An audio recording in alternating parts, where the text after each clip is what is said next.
well, what would you do? And I'm like, well, see, here's what you do. You get Android Shadow of the Beanstalk, and that's the rules that you use.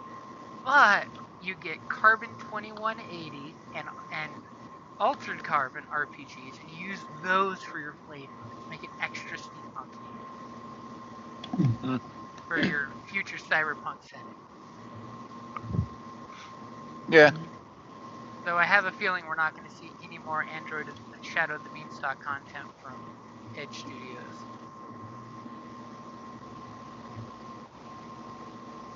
I think after they lost Netrunner, it totally took the wind out of their sails to make any actual content. Maybe.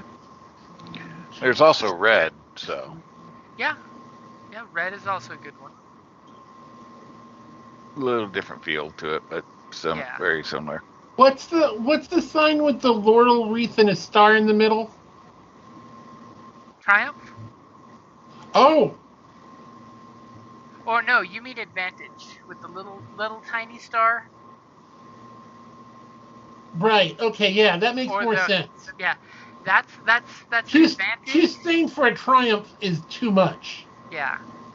If it's the little star dot in the middle, that's the Advantage. If it's the lightsaber one you're talking about, it's the Triumph. Okay, yeah. I'm looking at By the Book. Too strained for an Advantage. Oh yeah, By the Book is a nice one for getting that extra little boost.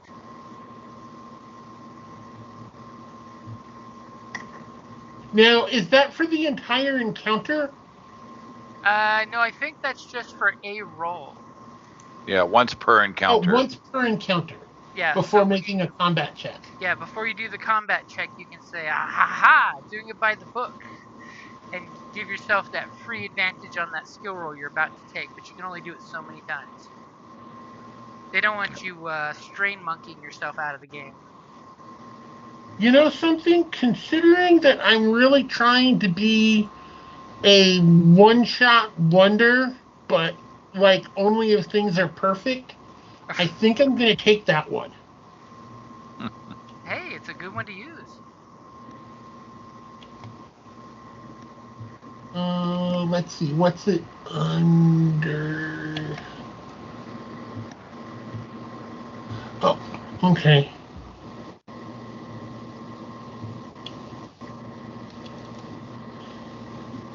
Yeah, it's the part of K that I've like never actually been able to play well because I just don't have the skills. Uh-huh.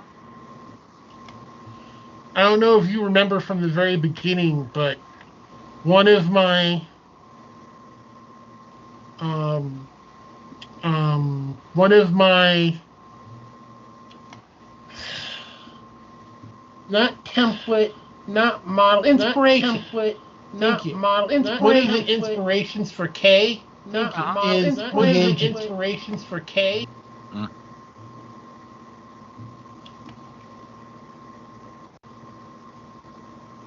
If you all like recognize what I mean by the agent. Uh-huh.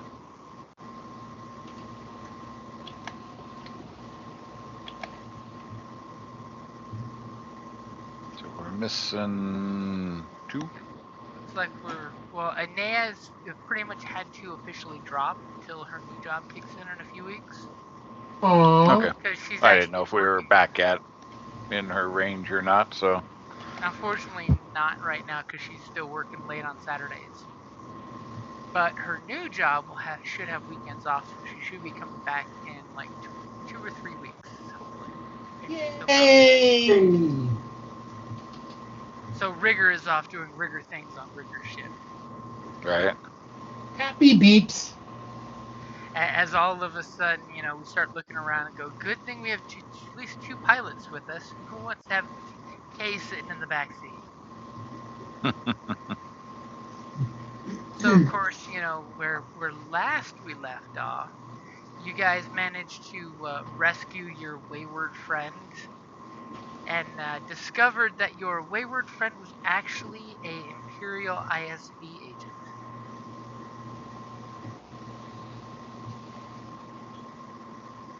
And of course, Kay figured this out quite deftly. And as you guys were totally originally going to be heading back to base, High Command proceeded to ask you all, please do not bring him back to base so we have to move again.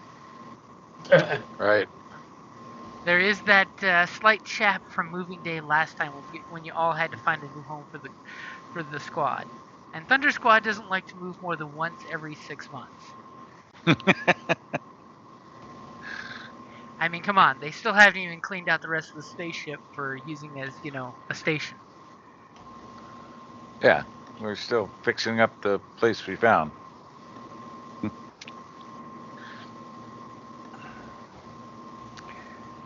Yeah, I thought we dropped the guy. Did we not drop him somewhere or give him to somebody? I thought we did. Yeah, we dropped him into a prison Oh, that's right. That's what I thought. that he's going to escape from. Probably. I mean, it shouldn't be difficult, I'd hope. Yeah, but he's a villain. He's not a jamoke. It's all about the returning villains that now know your faces.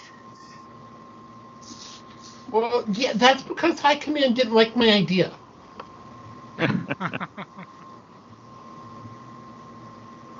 So, since I think we decided on the dropping off in the prison off game in chat, what exactly is your setup for that?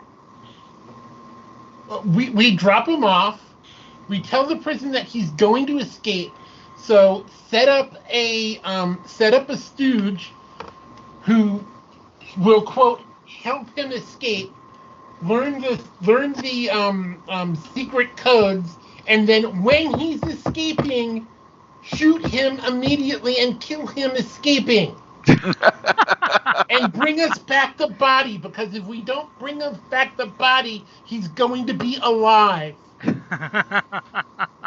No body, it didn't happen. Exactly. No disintegrations. No. Disintegration. Disintegrations. We want disintegration. Just partial. Well, if you have disintegrations, you have no body. So, I'm assuming if okay. you want a body, that's why Vader said no disintegrations. Just the head. Just nice big preparations. Yeah, because I'm on the good side, but I'm not necessarily a good guy. Well, you just have some practicality there. So I know Scott mentioned it, but does anybody else have experience that they want to burn? No, Nope, I'm good. I keep mine spent most of the time. Unless I'm Okay, having to so let's build see. up a little bit. Now I'm down to 20.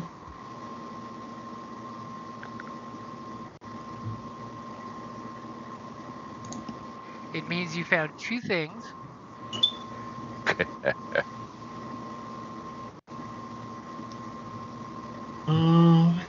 Do I? Oh, I've got another 5 grit. Let's do that one. Hey, grit always comes in handy. Okay, so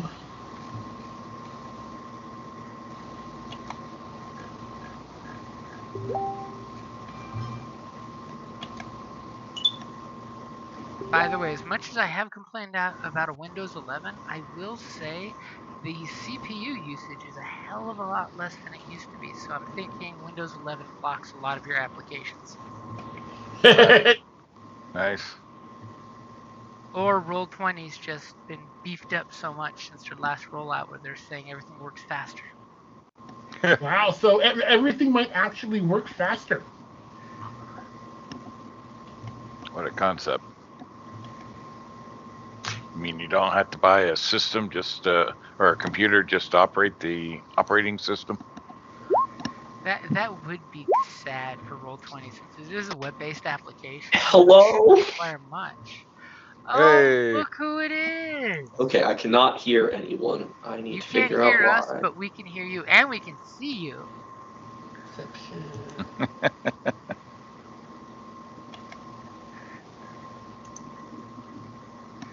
It's like the wing leader is here. You know what the funniest thing is for that? It means Oni's gonna have to jump into a 2-seater. Ah, Oni's gonna be like, "What the hell, man? I've got my X-wing. You want me to get in this old piece of junk?" yeah. Have you driving the grandkids around next weekend? Okay. And then the other one's going to be a third rank in melee, That's a good one. Bump up your which skill. is 15 points. It's kind of expensive, but again, Expensive, but worth it. Helps I the can will to now fight. hear you all. Yay! We gotta stop talking about our ground commander here. He can hear us now. There's that moment when the ground commander puts on his helmet and everybody's all hush. Yeah. Speaking of ground commanders and helmets, y'all should watch the new season of Bad Batch. 3 episodes are out so far. That's all right. Yeah, it's been I good. think I've watched 2. I'm so far behind on Star Wars content lately. I haven't watched the new Jedi series. I also haven't even. I'm like 2 episodes into Andor. Nice. Oh, Yeah, really? I would Oh, say That's finish top right. Andor and save the Jedi series for last because it's all out of context, just background stuff. But it's good. But it Yeah, bears no Star Wars world impact except for when you see what a Jedi Qui-Gon Jinn's master was when he was, on the good side. Andor I'm actually is pretty trying to good. struggle through Andor at this point. I Really? think I've watched 2 or 3. Just remind yourself, Andor is a beginning level character, and you have to Right. follow his starting story adventure. Right. I mean, he's a classic example of a character straight onto a character sheet who has very little worldly experience but is capable to handle situations. yeah. Yep. I've just been fairly out of a Star Wars phase recently, and I try to save the Star Wars stuff for when I'm really into Star Wars because I just enjoy it more. All of a sudden, you get in the Star Wars kick and you just devour everything. Exactly. Like I waited to watch Bad Batch until I had a major Star Wars kick, watched the entirety of Clone Wars, and then went straight into Bad Batch. It was amazing. That's a great way of doing it, too.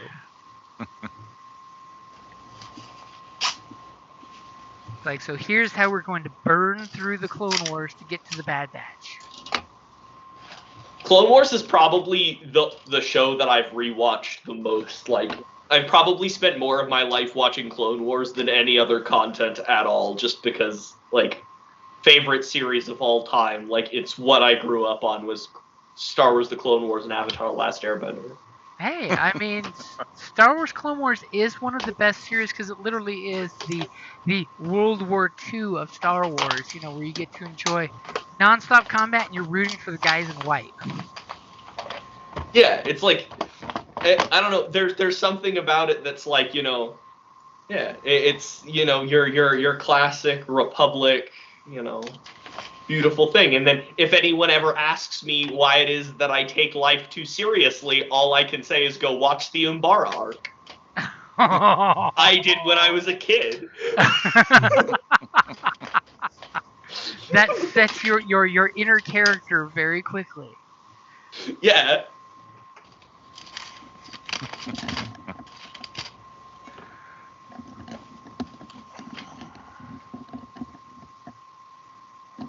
I do have Roll20 up, so I should be all good to go. I'm going to pull up Og Dudes and check out my character because it's been a hot minute. It's been a day or two since we've managed to get this group together. Yep. But we made it to 2023, damn it. We did. I believe I remember Jim originally saying that it was just going to be a quick little campaign until like March. And that was like, what, 2 years ago? True. So, see, now, interesting that you're bringing that up. We should talk about what the next campaign's going to be then. I mean... Wait, are we all dying? Foreboding music starts up. Yeah. I suppose the Yeah. question is, do I even have my character on this computer? As a Star Destroyer pulls up. Dun, dun, dun, dun, dun, dun, dun, dun. I built a whole ass new PC since the last time we played this game. Oh, jeez. wow. See, on the plus side, that's great that you got a new computer. Yeah, it's been awesome. But I do believe I do in fact have to send myself the exported version of my character sheet so I can pull it up on my new computer. Pull up the old computer, send it on over there. The wonderful power of Ogdoos. Mm. Big when that happens.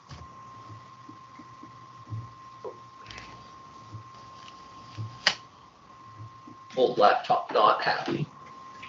Aw. It's low battery. Of all the different animated Star Wars, Rebels was actually, I think, my favorite. Rebels had the Unders. hardest ending. You know, it totally, you know, it was an ending, but you're totally like, okay, now I'm waiting for episode 3 to come out. You know, because it totally ended on a, okay, we just finished episode 2, and we're not going to get the rest, are we? However, total spoilers, we can always hope that Ahsoka comes out and we get episode 3 of Rebels. There we go. I think Ahsoka's planned for the end of the year. Hmm? I think Ahsoka is planned for the end of this year. Right. Yeah. I think they're actually like shooting it now.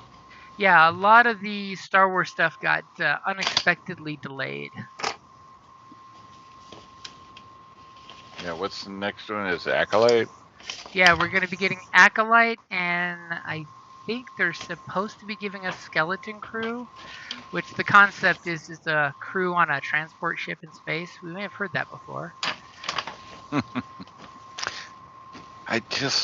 But Skeleton Crew is going to be and Acolyte are both standalone series. They don't technically connect with much. There was some conversation for them to connect with other characters in their eras, but they kibosh those. Yeah, I think Acolyte could be fun, but I think they're gonna go to like soft on it, and it's not gonna be what you would expect Yeah. from Sith. What time frame is it? Acolyte is going to be like 200 years before Clone Wars. I think something like that. And Skeleton Crew is going to be around Solo time. If the So leaked info is 200 correct. years before Star Wars, that really hasn't been done, is it? Because I'm trying to think what time that actually is. Yeah, it's technically close to the New Republic saga that they're coming out with. I haven't been really. The High Republic? Yeah, the High Republic. I haven't been really excited by the comic books and stuff I've read. Of course, I've consumed way too much Star Wars in my life, so I'm like, I want something new, not something that just feels like old Republic stuff coming back to be used again. Yeah, I don't see it being dark enough like it should feel. Yeah, I mean, some of the cool like pirate factions they brought out are interesting, but the problem is in like most of the books, they were self-contained in that there's this cool group, and we wiped them almost completely out. You know, the one big bad escapes to come back for the future, but everyone else in this cool pirate group that don't use astrogation for faster than light travel, they actually jump into the hyperlanes and coast them by instinct instead of, you know, like we were told the Skywalkers of the Chiss do. You know, they use the Force to do it, but then you find out these evil pirates basically get on their Reaver-like ships and they're totally Reavers, including they do drugs right before they do raids. And the way their ships work is they work on the storm, tempest, cloud, where the ships actually break into smaller ships to attach to other ships and attack them.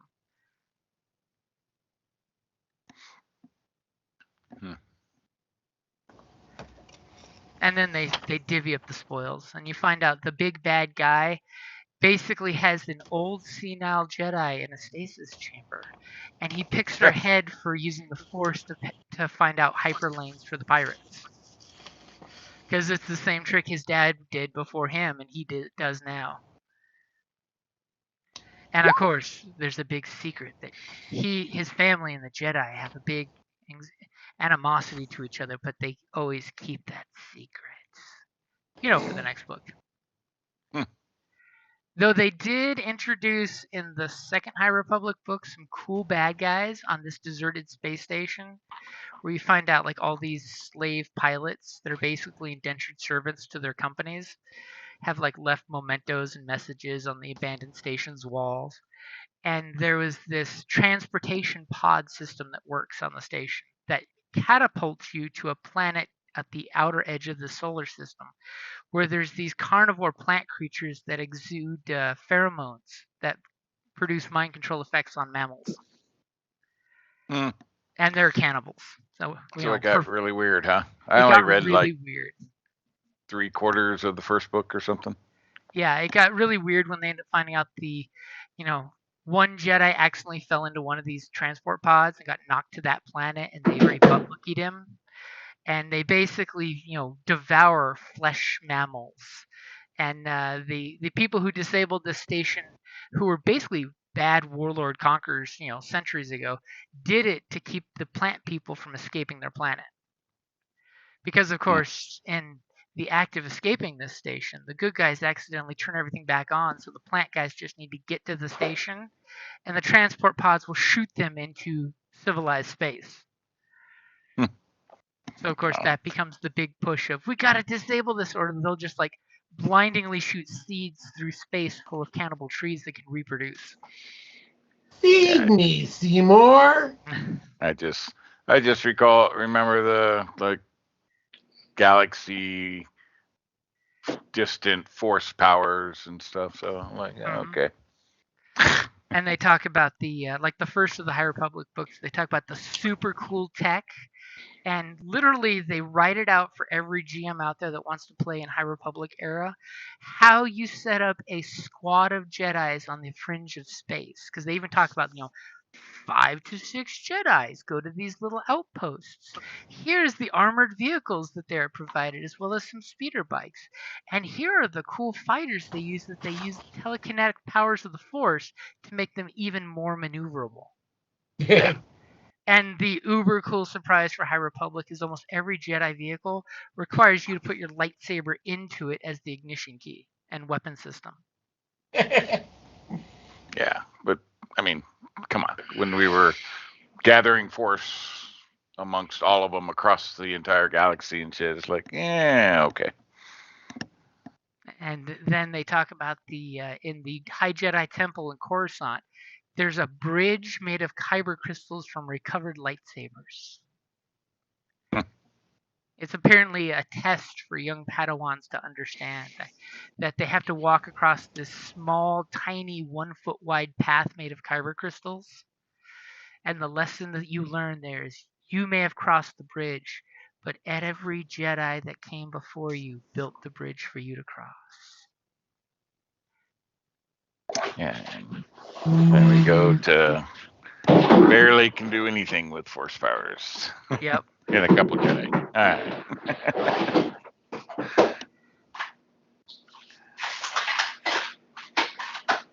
And of course, they bring up the whole Jedis have sex. They just don't make attachments. Because, of course, they conveniently That sounds worse. It does sound worse. But basically, you're having Jedi orgies. It's cool. We're poly-Jediness, We know that love is letting go and not holding on. Because, of course, they have this young kid Jedi talking to all these 4 different Jedis in his outpost, asking questions, that basically are every reader's question about Jedis ever being answered with him being the talking head character for them. And, of course, they totally throw it out there, and I forgot which book it was, but basically young Yoda, because he's around then, complaining about the Jedi Order being a little loosey-goosey. There should be more discipline, less orgies. It's like, come on, Yoda, don't be a prude. So he's the cause of it being all authoritarian. Just because he was green and not getting any. Oh, come on. Yoda and Yaddle were hitting it off.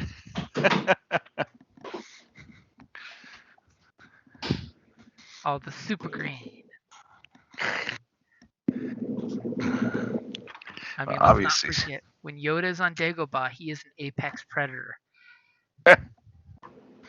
Baby Grogu has taught us that. Yep. For all we know, that swamp planet could be the origin of those Newt people, and now they've left it to go extinct in the galaxy.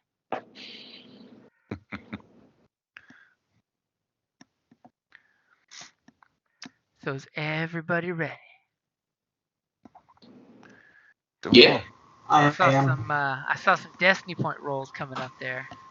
Yeah. Oh, that is a good point. I'm liking what I'm seeing there. I like my roll. Uh-oh. That could have gone better. The universe just got a little bit darker. I mean, that's as it should be, Just saying. Okay, so you guys, you've returned to high command. There's been, a couple weeks of rest and relaxation for you guys. Rigger lets you know that Rigger's going to go take, a sabbatical to take the Y-wing out for some more modifications, because that's what an astromech does when it kidnaps the ship all on its own. Kay barely had time to grab his gear out of the cockpit. Wait, what? We're letting droids acquisition a ship on their own? What the hell? I mean, it is Rigger's private, Y-wing.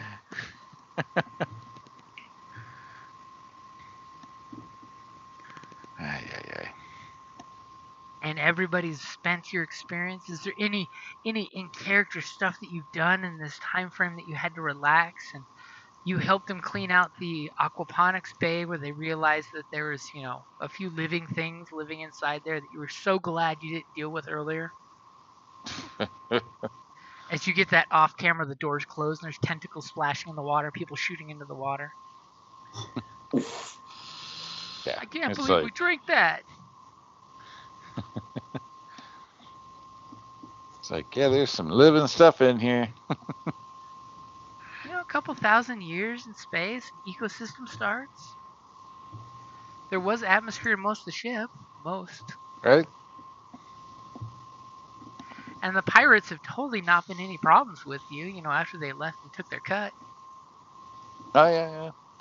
We could only hope they rolled that despair and it had them pop up in front of an Imperial frigate, and they did not survive the encounter.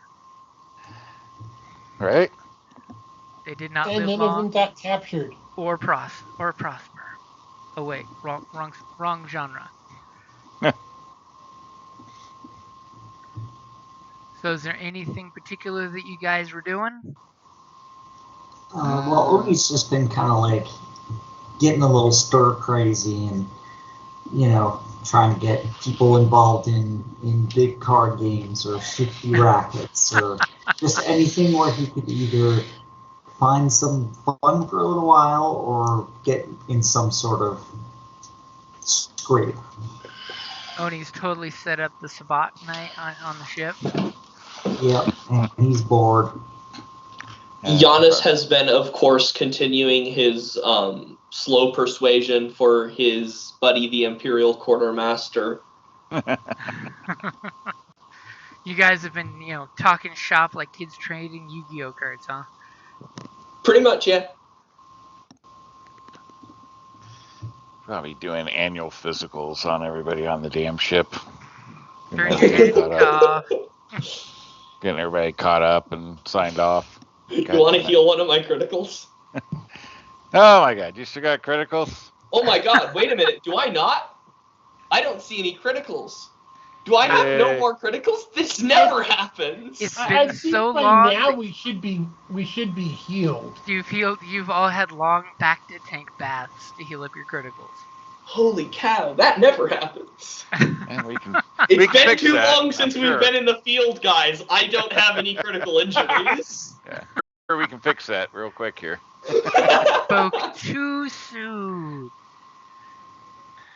I'm keeping track of the Imperial codes through my hacked ship. Ho ho ho ho ho. And seeing what's going on. Using those stolen credentials. Well, no. I've got a full hacked ship. Yeah, Yeah, well, that's what I mean. The stolen credentials for that ship. right. Acquired. I mean, technically, it's not hacked. You just have access to it. It's great. Oh, okay. Yeah, they're acquired, not stolen. Such an ugly word. Steal. What is that all about? Hey, tell yourself that the next time you wake up and find your flight suit missing. Somebody can fit my flight suit. I mean, All of a sudden, it's like, so you tried to get it on, but now you're stuck in it. man, Good job. all that work to put some light in the life, and everybody had to go dark. Wah, wah. Wah, wah, wah. Import. So of course, you guys get a little rest and relaxation. The other squads kind of finally start picking up and doing their due diligence. About time.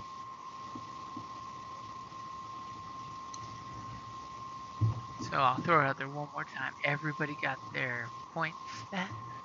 Yep. Yep. Yes, I have 0 unused XP. Wow, that's pretty good. All right, I should check on. Oh, was that what I did? Yeah. That would be where all of that previously unused XP went. I have picking up a 3rd specialization. Yeah. Oh Lord. I took heavy. No, jeez. He's been playing with that big gun too much. Well, I figured if I was gonna be a bullet sponge, I might as well get good at it.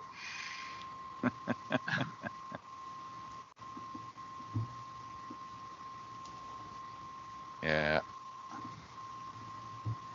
I'm still working too much on my 2 that I got, so.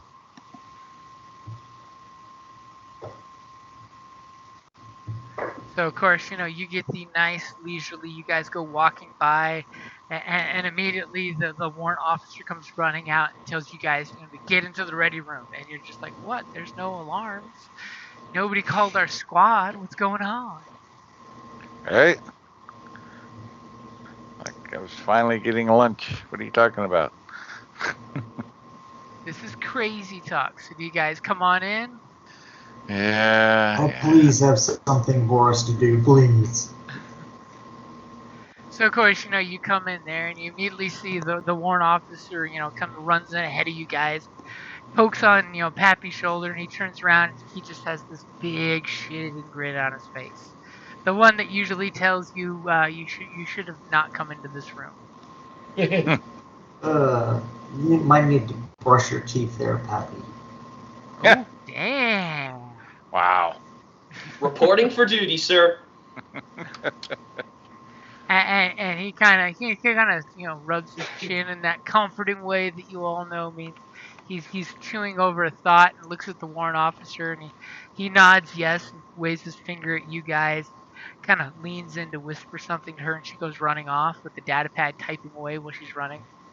And Pappy says, "So, first for the rebellion to restore the Republic, I would like to thank you all for volunteering for your service."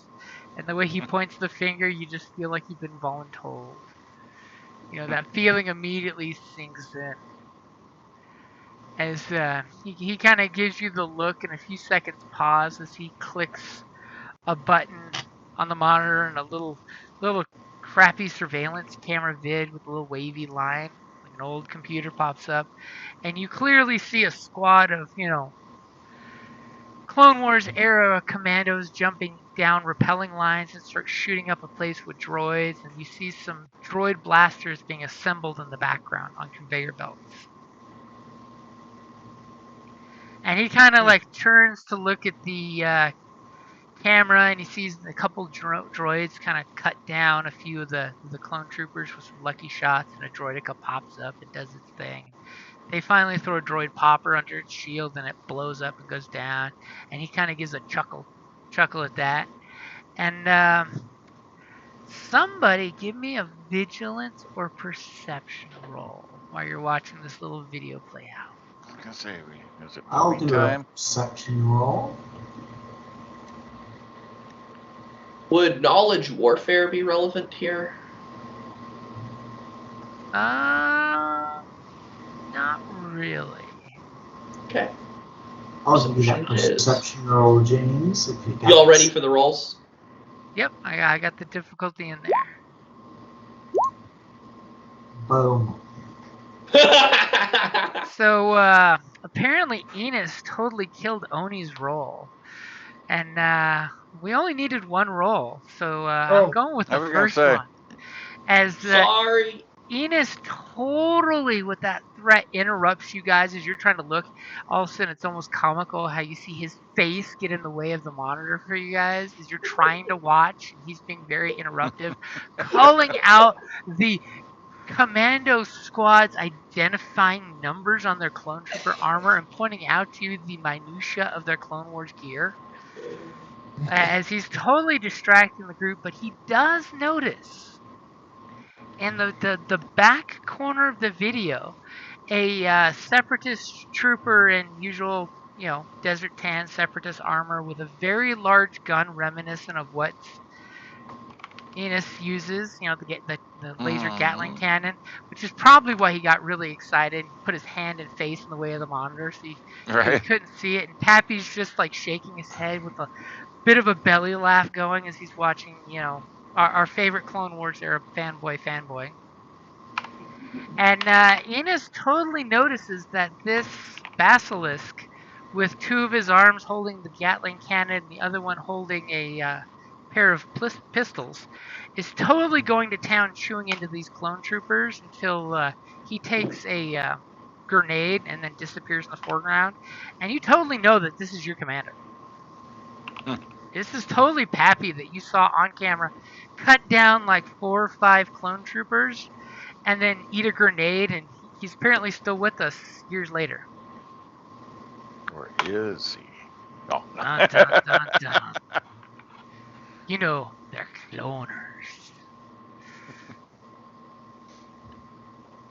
So is there anything about that you'd like to tell the group, Enos? No. Janis is probably going to be a little quiet after that. He gets kind of excited, gets that puppy dog excitement going. And Pappy kind of chuckles at that, seeing the fanboyishness. And he turns around, kind of his mechanical arm doing the whole rubbing his belly after he laughed so much, it kind of hurt. And he says, as you can see, the weapons of the Separatists were sometimes far superior to what the Republic was issuing. And he kind of, hits a button, and you see the typical droid blaster pops up on the screen, the blast tech directions on it. And the similarities between that and the Empire's carbine rifle that they currently use, it's kind of almost eerily similar in how the two rifles are very close copies to each other's internals. They look a little different on the outside, but internally they look really similar. So things are this slow. We got history lessons. And he's like, well, Medbay's been pretty busy for you, but the rest of these freeloaders have been sitting around doing absolutely nothing to aid the Republic, except for, and he looks around at you guys and says, where's that astromech? I don't know. But the average weight of your crew's gone up 5 pounds. I can just tell you that much. And he, Pappy rubs his big belly. He's got that nice dad bod going there, and he's just like, yes, ever since the aquaponics bay has been harvested for the living protein, everyone's gotten a few good pounds on them finally. Yeah, have we been shooting all that ammunition we got for you? Well, the rebellion to restore the Republic thanks you for the ammunition. We've been making sure to dispense it to rebel units across the systems.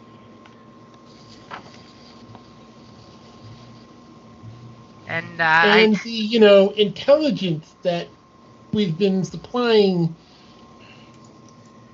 the generals with,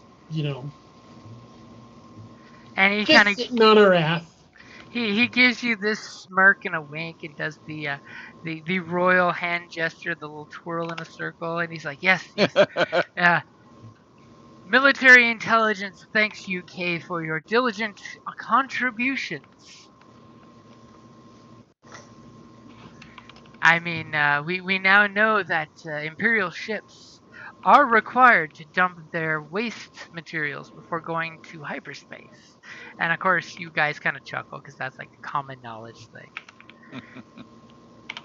I mean, that's a Republic thing too because nobody wants to fly into light speed with poop. Right? Nobody wants Anyways, to know. Sir, why is it that we've been called in today? So, we were looking for a squad that apparently had nothing to do today, and your squad was luckily picked. Yeah. So I do believe you all have a from what we've seen on the requisition forms a close connection to Clone Wars era equipment and the fine use of this equipment. Yes, sir. And he kind of clicks the video, the little video fob, and it turns its view over to a little like mechanical warehousey deal that you see lots and lots of moving parts, moving machines putting things together on a conveyor belt, and he's like, so with this appreciation in mind and the fact that the empire hasn't provided us with anything too easy for you all to handle, we're going to go for another snatch and grab of some nice Clone Wars era relics. As he kind of looks at your ground commander's armor and just smiles, especially after the video you just saw.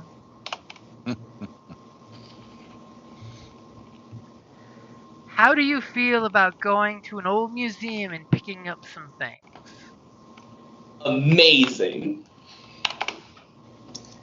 Great. Well, how much are these things worth on the open market? Do you ask that? I mumble it. As Pappy totally does the finger behind the ear gesture to you, and he's like, What was that? What was that, Oni? Oh, no, nothing. Any finders, please? What are we going to be picking up, and how is it going to help us defeat the Empire? Well, first and foremost, we have intelligence on the moon of Kravis, and he clicks a button. You see this old moon. It's been peppered by, looks like destroyer-sized ship weapons. It's got massive craters. It's not cracked, but it's got some nice valleys carved into it. And he basically clicks, and the camera cycles through different thermal, seismic, and you see that there's some glowy heat spots on it. He says, on this moon is apparently, from what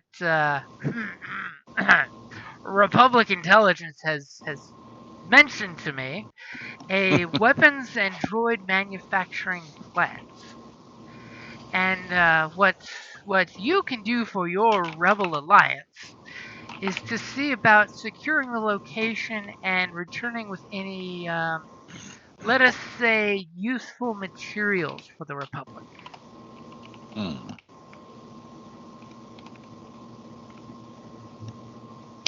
Sounds simple enough. Nothing we haven't done before. So field trip. Yay. Oh. And he kind of smiles at that, and he basically hits another button, and then some guesstimation schematics. It looks like very bad computer graphics. The green screen with green lines pops up, On the opposite side of said moon, in a crater that looks like 3 craters within each other, obviously something hit with a big weapon, then a smaller weapon, then a smaller weapon.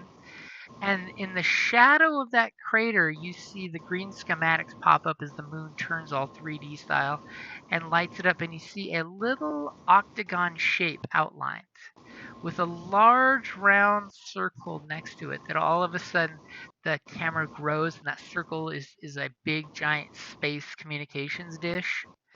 You know, and you clearly see, especially when Kay looks at it, there's an Imperial listening post being displayed there.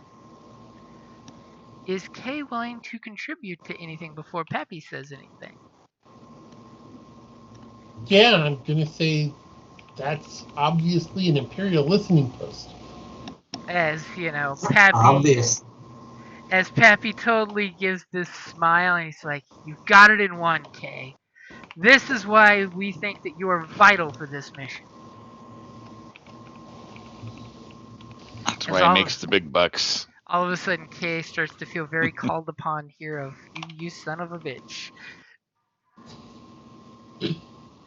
That we would like your team to slide in on the dark side of the moon and access the facility to walk away with as much useful goods as possible while remaining undetected from the Imperial listening posts that we believe, as you can see in the seismic and thermal scans of the passing ships that have gone in that area, we weren't able to confirm if the listening outpost is located there. But we have it on good authority, and he kind of gestures his finger tap and nose towards Kay's information he's been getting, that there is in fact an Imperial outpost either there or in the early stages of fabrication. Apparently, the Imperials have been wise enough to avoid directly hovering over the conceiving station as to not give away its location or get anyone's attention to that area. How did we find out about it? Do you ask that? Yeah. We have received some Imperial information, and of course he does that nose tap towards Kay, regarding the allocation of communication equipment to basically pick a location in that sector of that solar system and place the station. From what information we received, the moon is the only logical place for the listening station, as the planet over it is merely just a gas giant with no habitable place to put a reliable listening outpost on. Due to atmospheric. You know that war. Were there any major engagements there, or? Unfortunately, there was only one known engagement on that planet, and it involved basically he cuts himself off saying cowardly, Republic forces sending one engagement into the facility and then bombarding the moon from outside for 3 days until no one was left alive on the station. And this listening post appears to be the only Imperial activity? From what our intelligence has told us, yes. If it is there at all, it would be the only Imperial presence that we have been able to detect. We, of course, haven't sent any of our own rebel ships in first hand, but you going there will be the first actual boots on the ground at that facility that we have. Okay. On the plus side, we have been provided vital intelligence on this facility that if one was able to get to the computer core or the power station, this data spike has the command codes on the base that would be used to either shut down the system or reboot the system. And he pulls out that data spike and puts 3 more on the table so that way you each have access to one of those. Well. You said he put how many on the table? 1 for each of you. Okay. 4.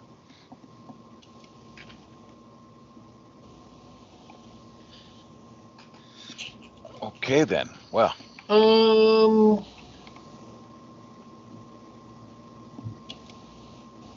Yes. Kay's looking at his data pad and thinking out loud. Can I link that to mine so that way I've got my pluses on that spike? Yeah, you basically could just take your data spike and put it attach, click it on your pad to download the schematics. Okay. We can make sure that everybody does that, right? So that we all have. Well, do you all have hacker pad? Because he's talking No, about. yeah, he's adding it to I've got a special data slicing. breaker. Well, yeah, but that's what I'm saying is can Kay use his programs to enhance all of our data spikes? No, it's basically you just stick it in and hit the on button or the off button. It gives you all the access codes you need to do what you want to ask it to do. I see. Yeah, but he's adding it to his pad or his slicing deck that gives him bonuses. Yeah. Because that's what he does. We have to use the dummy spikes if we do it. Understood. So, alrighty. He's got to get out of jail. I also want to do a computer check on it to see whether I think it's real or whether it's or whether it's some type of fake. Wow. Doesn't trust what Pappy's given. As he's totally got his finger in the ear going whip, whip, whip, whip, whip, whip, as he sticks the data spike on there and he's totally going to check it out. Go ahead and give me a computer roll. Oh, damn! I'll gladly give you that point back there. Too slow. Okay, so take a point of strain as you realize you called teacher out and you're typing away on your data pad while everyone is silent and staring at you. And with your 2 successes, you believe everything looks legit. It looks eerily legit. I mean, these are exact separatist command codes that you've seen examples of from the Empire. But what would you like the triumph for? I can use that triumph so that way when we're actually there at the computer, it takes a lot less time. Okay, so you basically do a couple lines of code to speed it up? Because you're like, hey, things have gotten better in the last decade. Computers are faster now. Even though that's not how Star Wars tech works. You're like, let me No. Computers aren't better. I'm better. Ooh. Wow. Let me put some of those Imperial shortcuts in. Okay. Yeah. And you clearly know that there's a couple lines of code in there as you're scanning through it that tells the recipient of the data spike when they use it. It basically tells the command computer that to identify the bearer of this as a separatist commander. Okay. Oh, and make sure that it won't tell other people that we're there. What do you mean by that? So, are there any hidden subroutines that will activate other subroutines? Nope. That will activate all of the robots in the station. Well, that's one of the commands is either turn everything on, identifying the bearer of this as a commander. There's that little 2001 camera next to the data port that would take your picture. Or shuts everything down. And by everything, I mean power plant and everything shuts down. Okay. So when it's turning everything on, it's with us as command. Correct. It would identify you as... And it's not sending out any notification saying, hey, we're good now. Well, there is one that basically an automated station when they power up sometimes send out a message, but that's the station doing it. That's not this routine doing it. And that would just be the old people that aren't around anymore. Yeah, this is just the separatist transponder code turning on that the base is active. Right, which the Imperial listening station would be able to pick up on. Yeah, they're not Maybe listening to not. that I mean, they are on channel. the opposite side from where they're supposed to be pointing their antenna to listen to. And Right. it's on old separatist channels. Right. Old channels. Yeah. What are the We'll odds be that fine. someone picks But up when listens that on those old channels? happens, I want to say right now, I told you so. We'll be fine. So, question. This is apparently the place where all this listening post is. Is there any traffic in and out of the system to warrant a listening post? It's That's a good question. an old system that some smuggler cartels do use. I mean, it's not unheard of Smugglers again. Oh, that you may run into some kind of resistance or activity, which I do recommend for the sake of the mission that you try to acknowledge as little as possible. You know, why start trouble if you don't have to? Yep. Won't start no trouble, won't be no trouble. Trouble's my middle name. Yeah, we know. And the first. The things you should have known earlier. Yeah. So I'm assuming all of our ships are up to snuff by now. Yep, Rigger was nice and got everybody's Alright. ships up to snuff. It was only down 1 point, but I'll take it back. And double check your ships, make sure you don't have any crits, anything like that. Well, if we're going on a cargo route, I'm assuming we're taking the Nimbus. Because Y-Wings don't really carry can't a really whole lot. carry much on them, yeah. Now, of course, then comes the question of, are you all on the Nimbus, or are you taking an escort fighter? That's totally up to you guys. As you know, Oni's preference. Yeah, but that just lowers the gun activity on the Nimbus, which has a shit ton. So, I mean,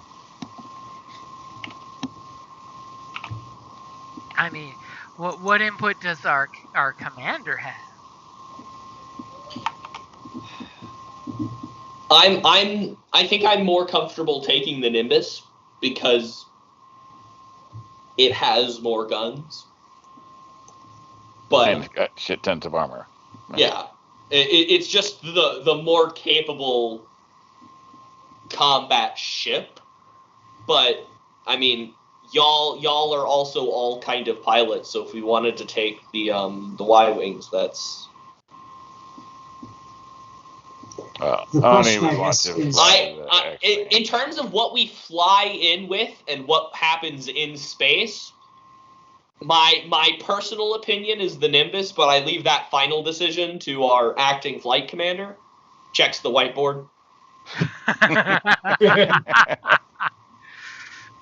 As all of a sudden you can see it says Rigger, but it was wiped off with most of the letters erased except for the very tip tops and very bottoms. How embarrassing.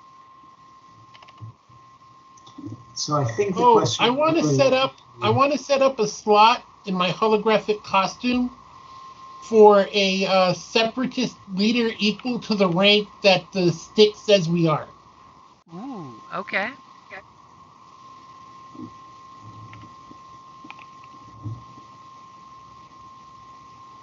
As you're totally downloading, rank and insignia of separatist units. And since we've got one here, do you really want me to make an easy check with an extra blue? Nope, you can totally pull it off the museum records. Okay. That one's super easy. They've even got the separatist fanboy book that your friend has next door saying, "Can you send me that file you were looking at earlier?" Wow. Yeah.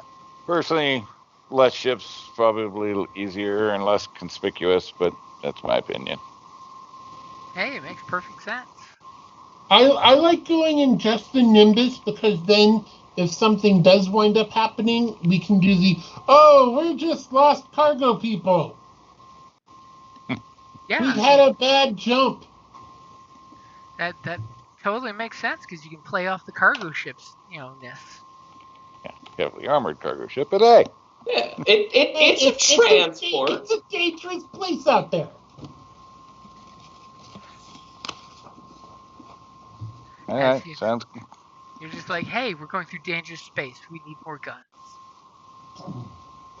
Well, guns, rockets. I mean, A ship's got to do what a ship's got to do. All right, that sounds good. Okay, so you guys have your plan, and Pappy totally says the Nimbus is a great idea. Gives you this look of and no escort fighters. I applaud your boldness.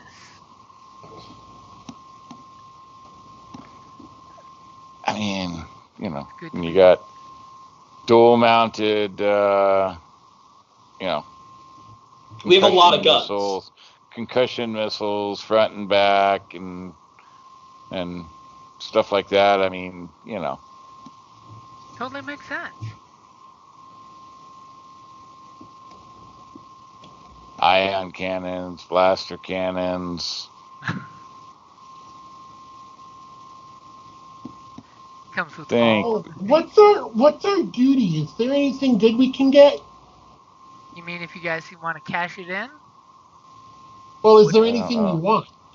What is your collective duty?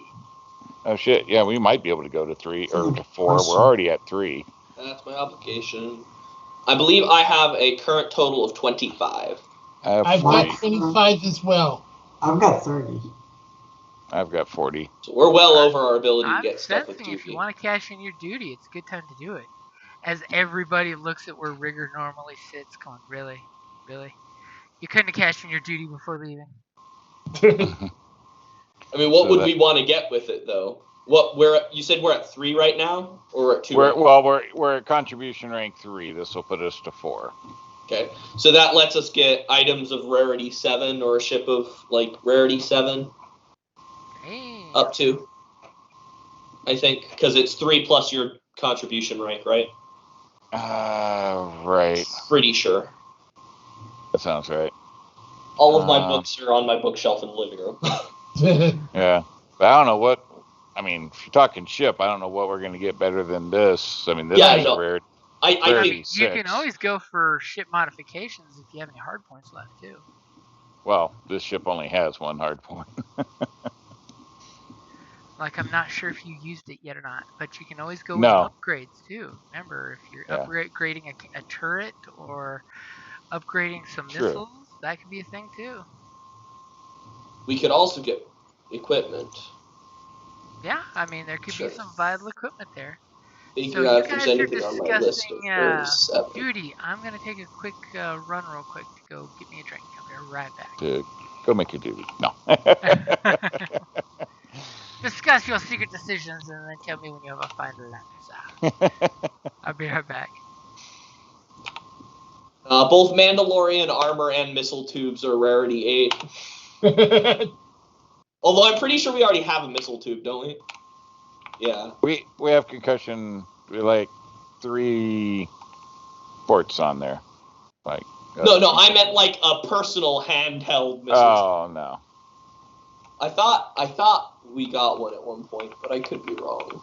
I know we have a bunch of fucking rockets for one. I think we got it last time we raided the Clone War thing. The last time we raided a Clone Wars supply depot. Because we got a bunch of different types of missiles, and I think we got a missile tube to use them in. That would... It's on my list of big-ass guns. I was going to say, it'd be on you. I don't use that stuff. Yeah, I have my machine gun, I have my sniper rifle, and I have a missile tube. Yeah. So that I'm prepared for any given situation. Yeah. We also have, 2 of the chicken walkers, so... Yeah, we have 2 ATRTs. Ooh. Yeah.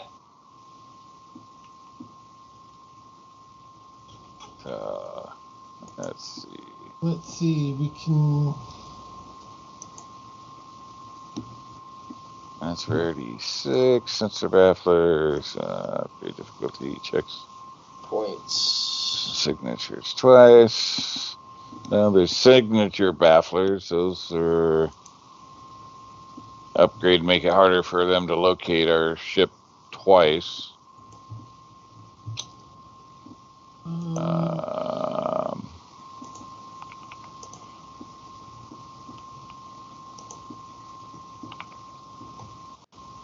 Let's see. We can go from heavy blaster to light repeating blaster.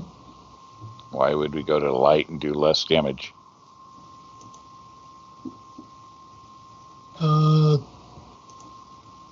Because it's got Pierce 1. Well, because you said and actually it winds up doing more damage.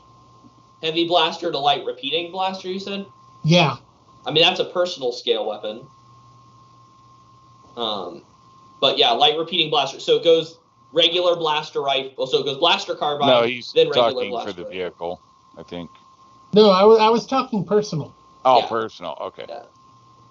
It goes blaster carbine, regular blaster rifle, heavy blaster rifle, light repeating blaster, and then heavy repeating blaster.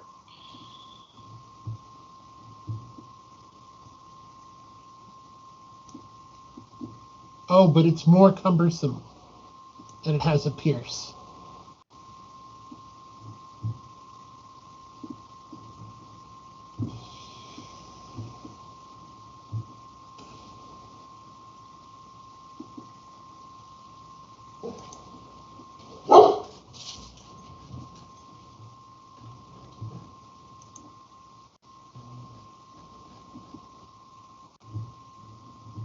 I'd probably upgrade my if we did personal equipment, I'd probably see if I can get an upgrade for my rotary blaster cannon to do extra damage versus droids, because every time we run into security droids, which happens a lot, they're a real pain in the ass. What would interesting? It's expensive, but we can get heavy battle armor. Well, we already have the ARC Trooper armor, which is effectively heavy battle armor. I don't know if we all do or not, but 2 soak and 1 defense for melee and ranged. I thought we all did. Maybe. I know I do. Oni might not. Oh, 2 soak and 1 defense. I do not. Yes. I think I do. Yeah, I know I do. I already actually enhanced mine with a biofeedback system so I could increase my strain threshold so that, I wouldn't get stunned to death, and then, well, it happened anyway. We can add a gravity mine launcher. Oni, what kind of armor do you have? Basically, it's like the Wing Commander's armored flight suit or something like that. What, 1 soak, 1 defense. Okay. And yeah, that's what I have, and it has the mini tank that has an hour's worth of air. Were we supposed to get better suits? I remember we were almost floating around and we said we should get better suits. Well, a bunch of us had the armored flight suits, which were really good. Yeah, I have both the ARC and the flight suit. Next time we get contribution rank, I think it would be really cool if we could do personal stuff, because I was going to try and get Mandalorian armor. Mando armor, huh? Because it's basically the same as the ARC Trooper armor, but with a ridiculous number of hard points. So I can get it vacuum sealed and get superior armor customization in addition to my biofeedback system. But it's rarity 8, so we couldn't do it this time. No, we're at 7 currently, right? Yeah. Yep. Yeah, because I have the drop suit and the Phase 1 ARC. I don't really think there's much better armor I would be looking at out there. It doesn't really get much better than 2 soak, 1 defense. I actually don't think there's any base armor that has more than 2 soak, 1 defense. You have to get the superior armor customization to get any higher than that.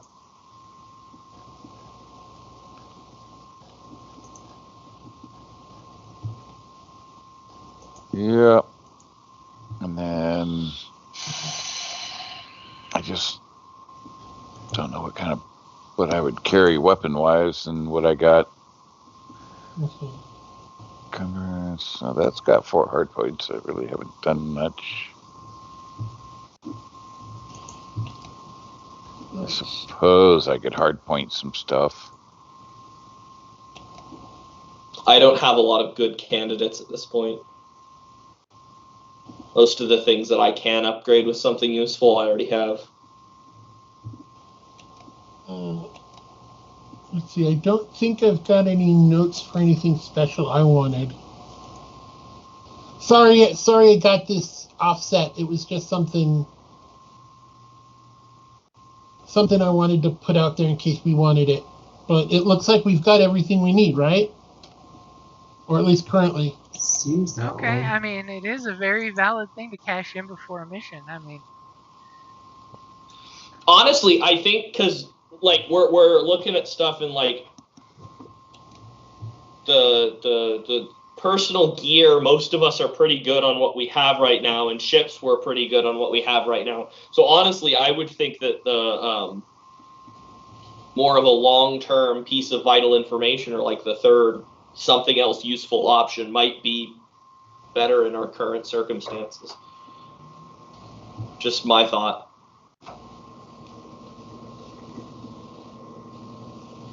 Well, we don't necessarily have to use it. Well, yeah, I know, but I don't know if it's going to be any more useful later. Oh, it will always be more useful later. Well, yeah, but in a few more sessions, we'll probably be able to cash in again. Oh, that's true. And then we'll be at rarity 8, so it might be better to just get something random and useful now and then be able to get something more specific later when we have the opportunity again. when the Empire knows your name. Well, yeah, because that's the other part. The higher you go, the more. I mean, it only goes to what, 5 or 6? Yeah, I think it's Infamy 6. So I mean,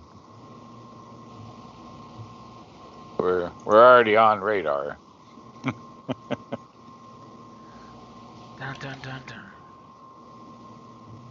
You know, we're not just some random schmucks out there anymore. I mean, you are Thunder Squad. I mean, Yeah. Red Squad, Gold Squad, screw those guys. You guys are the ones who bring the thunder. Well, Hey, is Jim. there anything we want for the ship? Like, better shields, better maneuvering, better.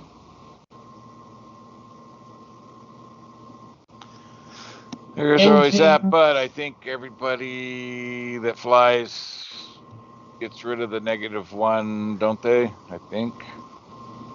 I get rid of 1 black. Yeah, because it's -1 handling. So, but I think You could get an engine ring stabilizer on it, and that increases its handling by 2. Yeah, that would make it +1. I feel like most of our pilots are so damn good that might not necessarily be super important. It might be if you ever have to grab the stick. Let's pray that does not happen. If we don't get one of these, you better. Jim, I know that I got the telescopic optical sight for my, sniper rifle. Did I ever get a marksman's barrel for it? I don't believe so, no. Okay, so that would be. We're not talking your Gatling gun, right? No, this is the DC-15. We got all those DC-15 rifles the last time we raided a Clone Wars stockpile, and I know I upgraded mine with an optical sight, but I didn't know if I had ever gotten the marksman's barrel on it or not. No, I don't believe so. That's rarity 4, so that would be probably what I would get if we were to go and cash in for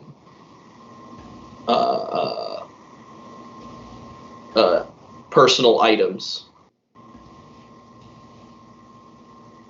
Personal items.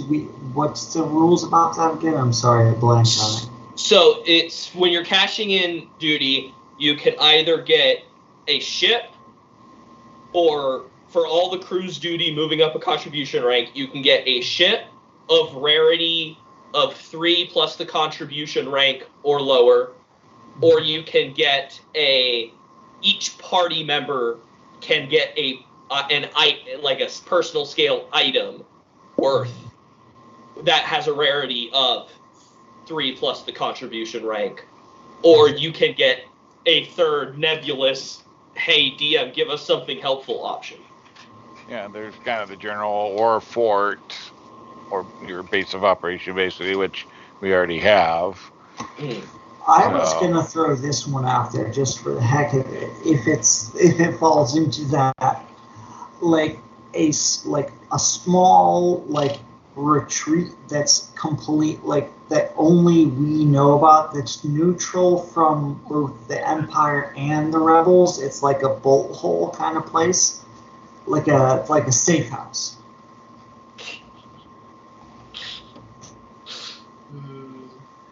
A place to get away just to call your own. Or just in case things ever go bad and we go someplace where we need to lay low. Just a thought. As your commanding officer, Oni, do I need to be worried about you? Hey, no. Yes, okay, yes, hey you guys. I'm taking a look at the ship modifications. There's something called hydraulic control circuits, which is rarity 7. Mm-hmm. It means ion beams take half damage, and handling and system strain is reduced, good or bad? Reduced. Goes down. So reduced is good. Okay. No, reduced means I think if it's the one it adds bulk, so you're losing handling. It would go down to like a -2. Okay. Because you want a positive handling. Yeah, you want a number that's above negative, because negative dice is that's what it is. It's a black dice for each negative. Yeah. I was trying to find it here. It's something hydraulic, right? It's not. It's a hydraulic control circuit, but that makes the handling worse. I'd have to see and read it, but I'm trying to find. It's not coming up. Age of Rebellion 286. Yeah, it's not coming up as an option for our ship. Okay. Is it 2 hard points, maybe? Oh, yeah, it's 2 hard. Okay, that would be why. Yeah. Yeah, that's why it's not showing. I'm like, Yeah. Let's see. Well, there's a bunch of stuff that's a lower rarity that I don't know if we've gotten. Advanced targeting array, electronic countermeasure suite, enhanced armor.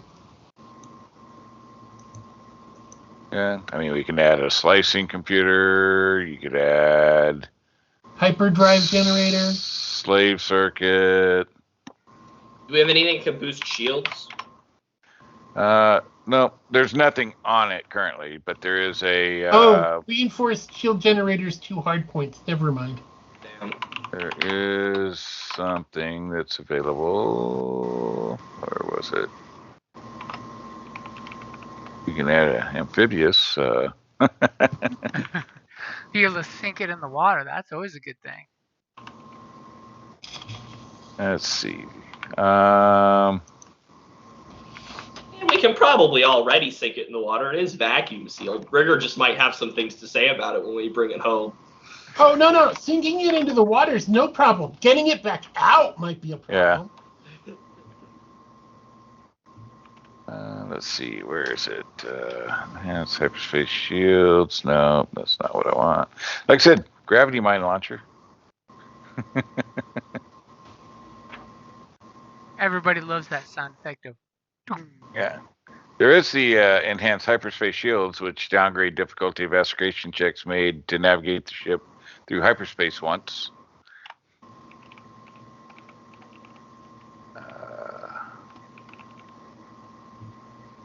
And let's see, what is this? There is the high output ion turbine, which increases the speed by 1 mod and decreases system strain by 1, though. So, but that would put us at a speed 4 instead of a speed 3, which would be a fast little tank. I show we're already at speed 4. Are we? Is it 3 or 4? According to the ship I'm looking at, it's 4. Our speed's 3. Or it should be 3. Oh, sorry. I think I'm looking at my Y-wing. Yeah, silhouette. Oh, yeah. Y-wing, yeah. Sorry, I was looking at the wrong ship. I think there's one. Let's see, where did it go? There's one that I think decreases our silhouette.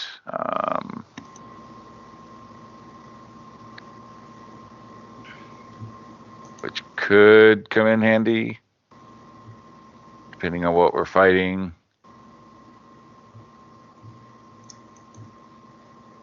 Because right now we're silhouette 4, so against a silhouette 2, it's got to be 2 difference, right, Jim? Yeah. 2 differences when it matters. So what's the fighters, 2 or 3? Like most fighters are 2. Yeah, so we could now.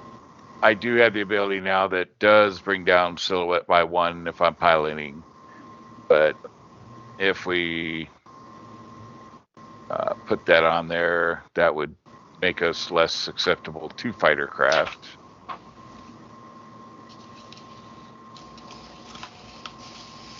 Let's see, which one was that?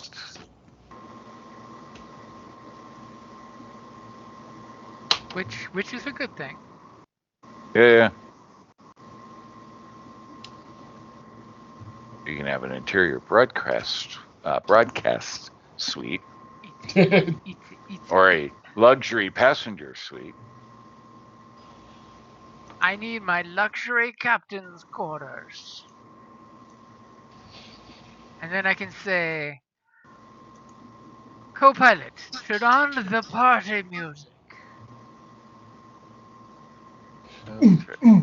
So there is overcharged shields. So once per encounter can make an average mechanics check to overcharge shields, adding 2 to all defense zones for 1 round plus 1 round per advantage. If a 2 threat or a despair is rolled, shields burn out and stop working until repaired, though. What type of roll is it? It's a average 2 purple. No. What skill? Mechanics. But like I said, two threats kind of easy to get, especially with the number of dice people are rolling. This is true. Now we could add physical countermeasures. And that adds a black to all gunnery checks made using missiles, rockets, and torpedoes targeting the ships. Oh, that's always good.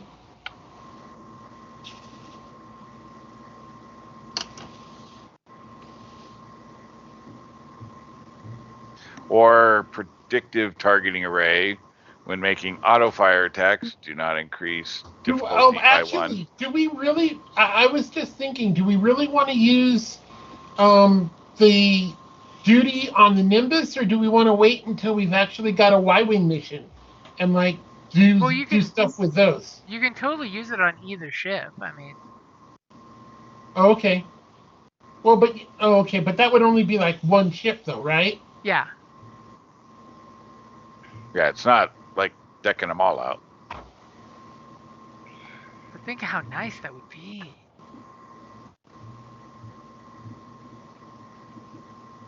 What's that? Being able to cash them all in. Oh, yeah.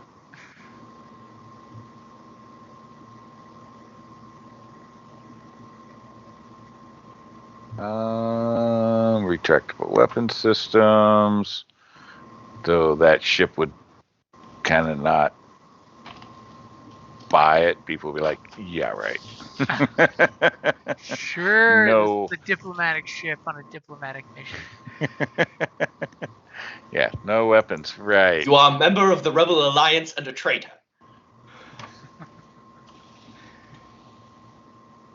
So, yeah, I mean. Oh, what about secret compartments? Yeah, there are those. Are we smugglers now? Have we ever not been? I mean, now that Oni's on the crew, you know, just saying. Hey, you know, y'all could have a safe house. Look, I know this investor guy. He'll set it up soon. I just need 100% upfront. Yeah. Well, and there is always the whisper thrust engine, which basically it's a rarity 7 restricted actually. Increase the difficulty of checks to detect this vehicle by 2 while it's traveling at speed 3 or lower, which is all the time. I like that. So. What about like a sensor baffler? Isn't that a thing? We've already got a special communication suite. I got that earlier. Oh, okay. That's on your Y-wing. Right, but I mean, if we can move it, we should be able to move it, right? Well, they would take up the hard point. Oh.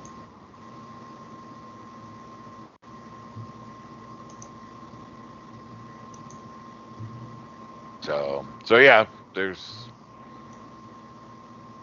sensor bafflers. That's weird. When active, upgrade difficulty of checks. Oh, that one you have to activate. Right, and actually I wasn't that happy with it because it like shuts everything down.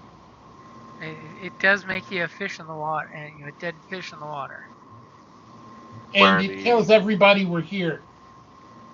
Yeah, Well, where the I mean, increase. it's not that bad, but it does cause a huge bubble of interference, and Right. you know, nobody can get signal in and out, and they don't know exactly where you are, but they know there is someone doing something bad. You know, nefarious shit's happening inside that. Yeah. Where the whisper engine we got quiet engines. Yeah, I like the whisper engine idea. Basically, it lets you fly in, you know, being very, very quiet. You're not pulling no Top Gun crap where you're ripping across the deck, you know, telling everybody you're there. So what you're saying is that we're turning our tank into a Prius. Yeah, it's going into electric mode. Nobody can hear it. Could you imagine this thing rolling up behind you and not hear it?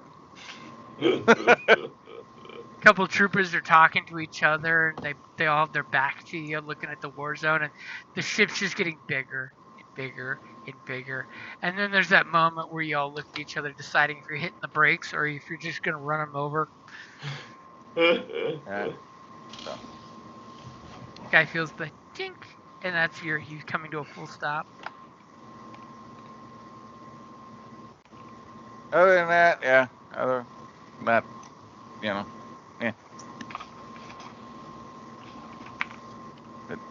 upgrading by 2 for detection might not be bad.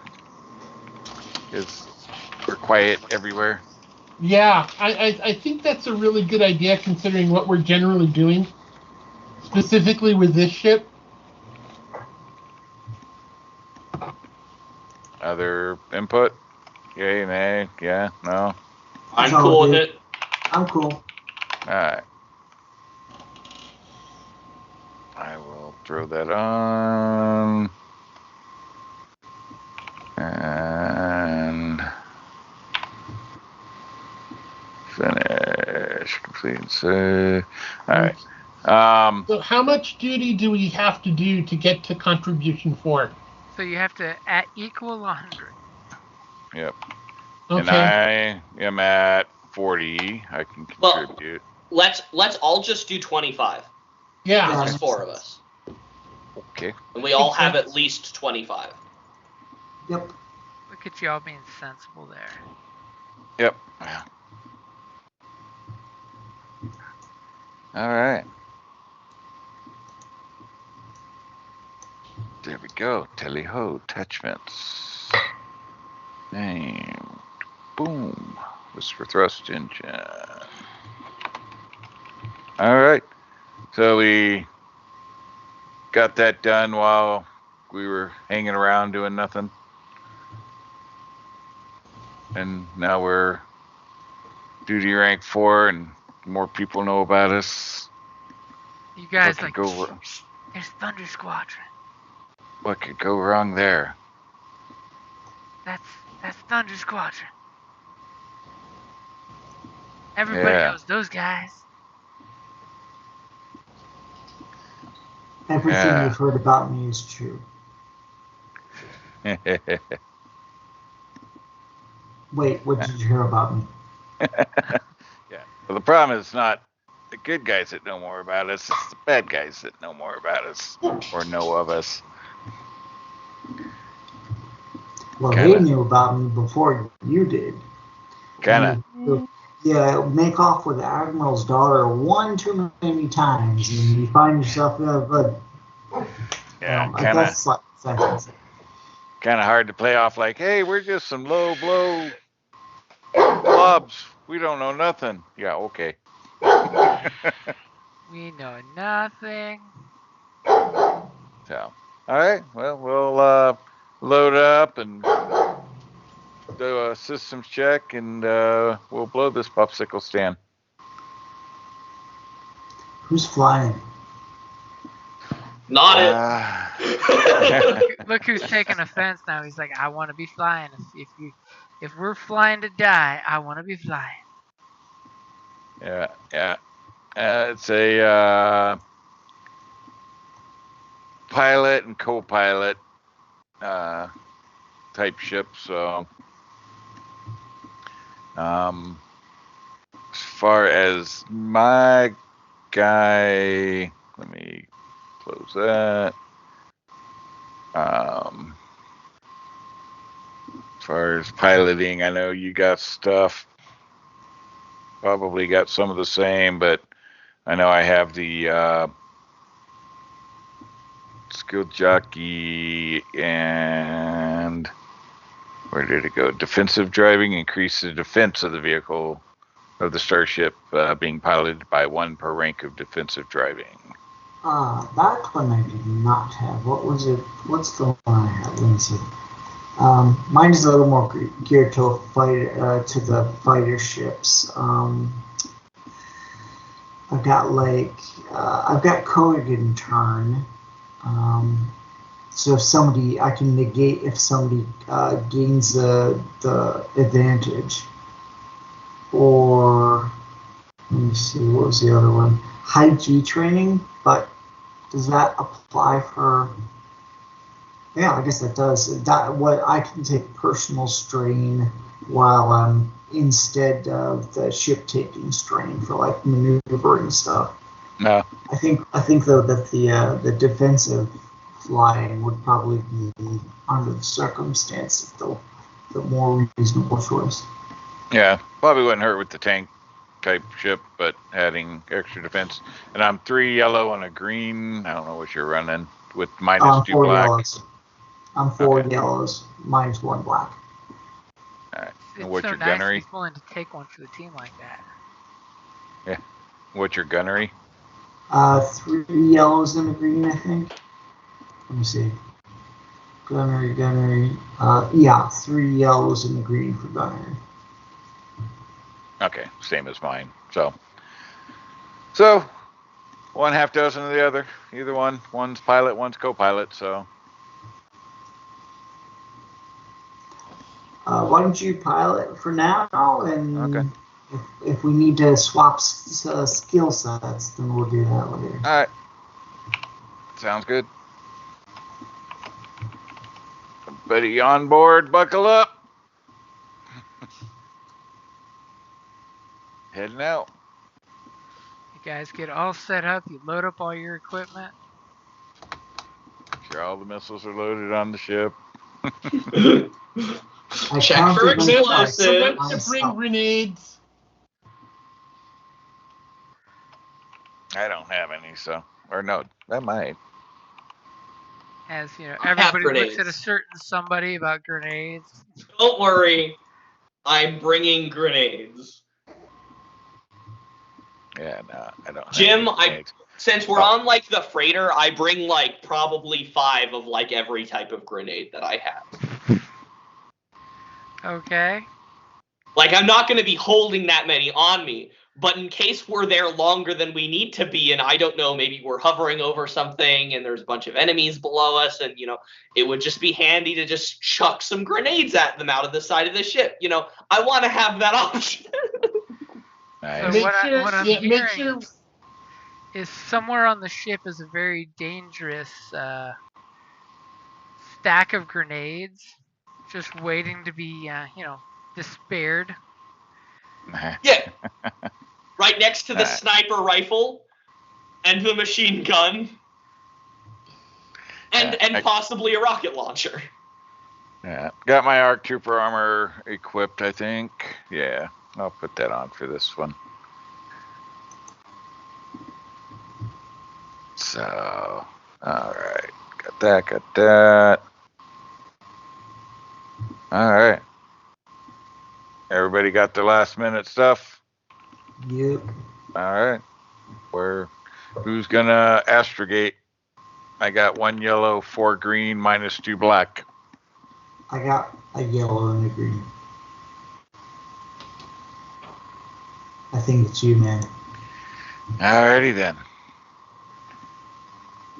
I will plot a course for the dark side of the moon. Dun dun dun.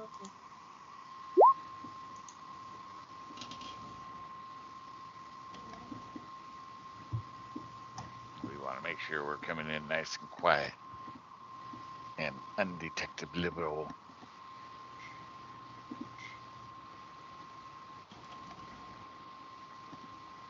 Let me bring up the dice pool real quick. The nice thing is you have got really good coordinates. Well, that's good. Okay, I've got your upgrade in there since you paid for it. Yes. But it is better to trust but verify. Yeah. All right, ready? Astrogation.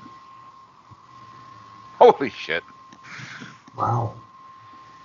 You we feel get there? very secure. I mean, you have no doubt that you are secure on getting that direction. I nailed the astrogation. Yep, you kind of nailed that. I mean, 7 successes. I don't know. Just want to make sure. All right. But standard time, sorry.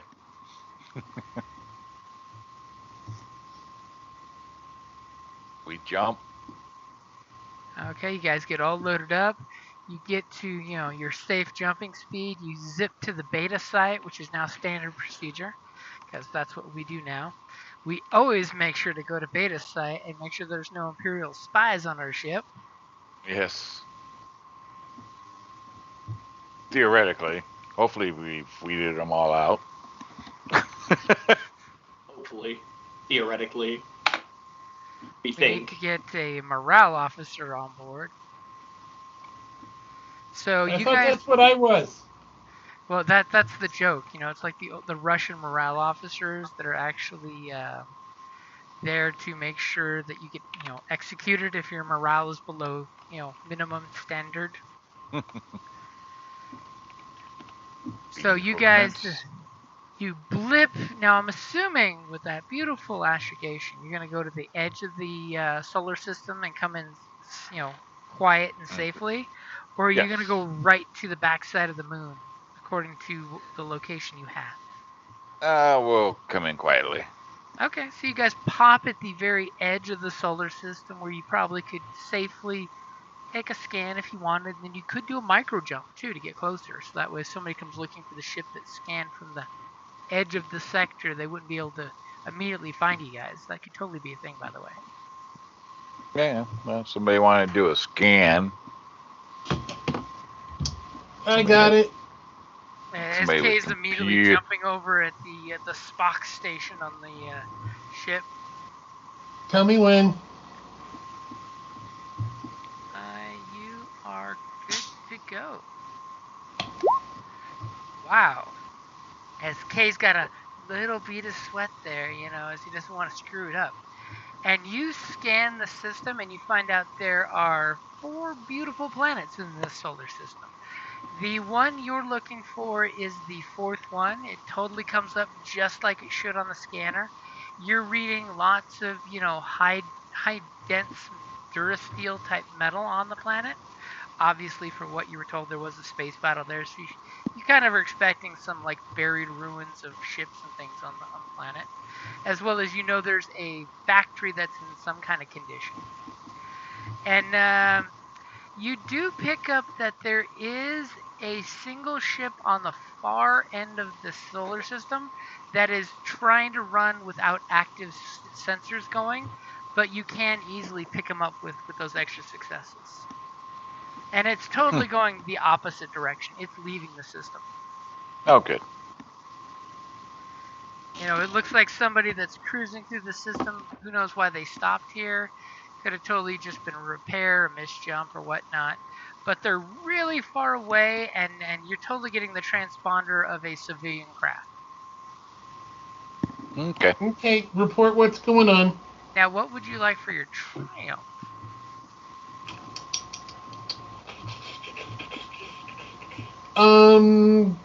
How about I detect the listening station if it's there?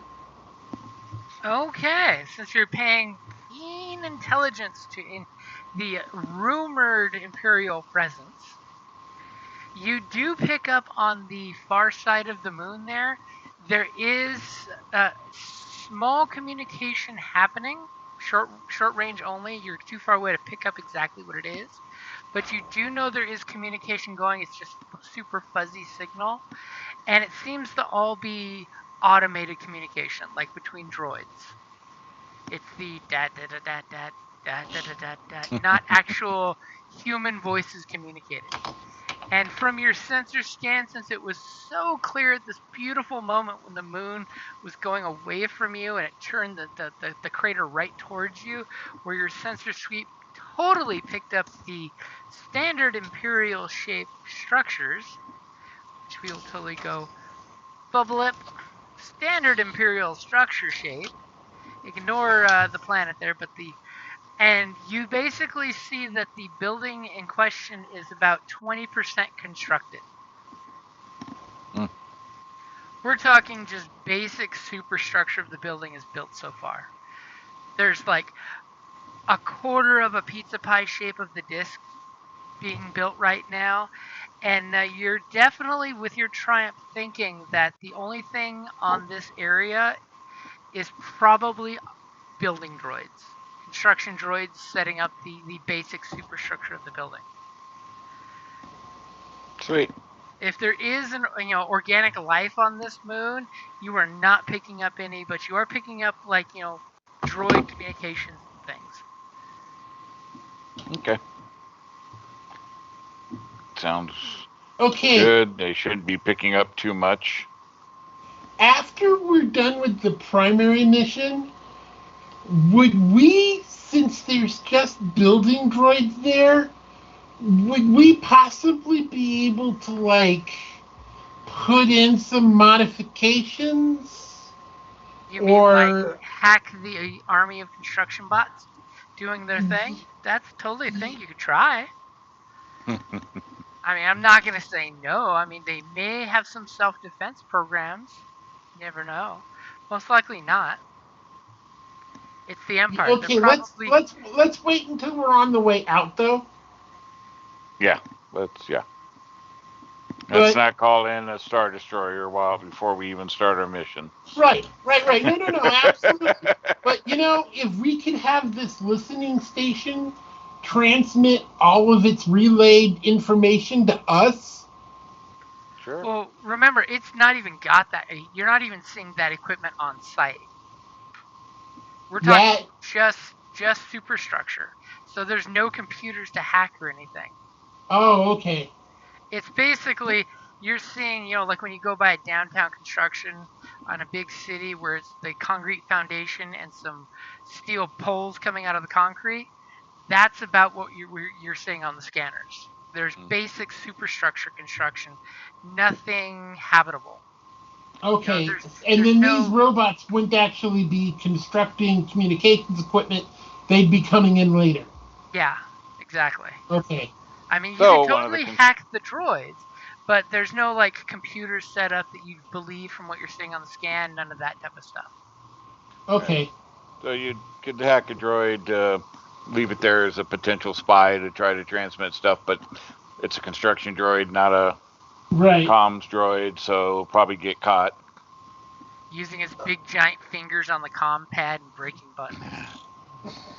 Just looks at everybody and shrugs like I'm trying, okay? Yeah. Like, why is that lift droid over there playing with the comms control?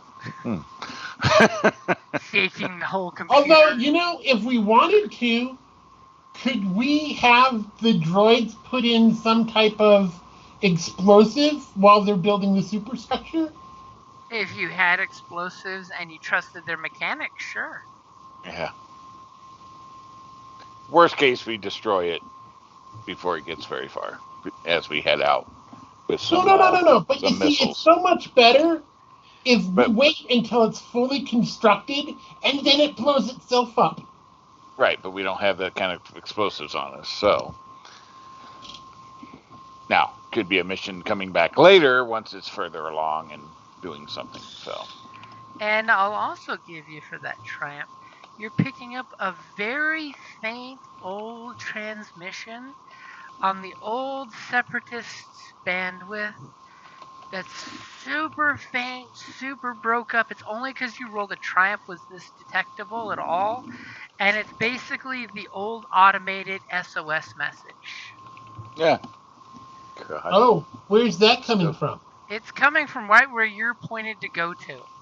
Yeah. Oh, okay. It's all broken up. It's super sketchy. It's barely transmitting. It's just that you caught it at the sweet angle that you're able to hear the automated separatist message saying that all separatists abandoned the sector. We have sustained heavy damage from Republic forces. Hundreds of years later, they're still waiting for the police to show up and take a report.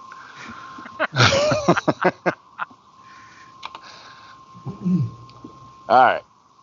I will whisper soft in. Okay, so you guys are heading in super soft, super quiet. Should be super easy because you're taking a nice driving Miss Daisy style. So go ahead and give me your average space piloting roll to see how well you guys go in. All right. Wow, such paranoia. I'm loving it. And I don't trust you because you were going to bump it if I didn't. I'll deal with stuff once we're there. You ready? Yep. All right. Okay, so wow. it takes you guys a couple hours, but Quinn takes you in super safe, nice little soft arc, so that way there's no confrontations whatsoever. You're totally cloaking yourself, I'm assuming, so the other ship, even if it had sensors, wouldn't detect you. Yep. And and it would be upgraded by 2, so. As you kind of get to the close to the moon, how close are you going before you do a sensor scan? If you're doing one, I mean.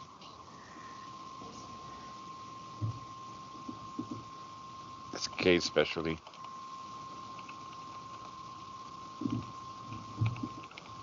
Okay. I'm like, sounds like you guys are just closing in on that location. So you I guys like it. start to move into the shadow of the moon, and you see this here is the facility. It probably used to be a great grand facility, but yes, some of those open patches are basically destruction. You see clearly there's a lot of Republic fighter wreckages that are like, we're talking old space wreckage that they build up dust but they don't rot because it's space. Now, Right. there's lots of Vulture droid bits, lots of craters with A-wings, couple troop transports literally smashed into the facility here with the occasional floating corpse that just hasn't found a gravity well yet to latch onto. Nice. And when you look, Kay totally sees the one antenna that's broken and hanging, that's got the little blinking light sending this message. That's super, super sketchy, but the fact that Kay dialed in his sensors so tight on that signal that he picked it up. And it looks like all the levels of this facility that are on the surface are definitely vented to space. Isn't that just peachy? You see the like faint light of landing lights from here and over here where it looks like there's some airlocks. But there once upon a time was totally a opening on this side that's big enough to open up and let a large transport come inside to load up and leave. But not functional now. But not anymore. It's got, like a clone trooper smashed into it as the doors were closing and like half scissored off by it. Missile strikes and proton torpedo hits that have blown big, large circle chunks out of it. All right. I guess we'll come and land over here by that airlock. Okay, so you hook up to the airlock. Thankfully, with Kay's little slicer gear, you could easily just plug in and open and unlock the airlock. No roll necessary. Okay. Sounds good. Okay, so Kay opens it and basically gets the green light with just a basic access code. It's almost like someone once upon a time had the keys to this place.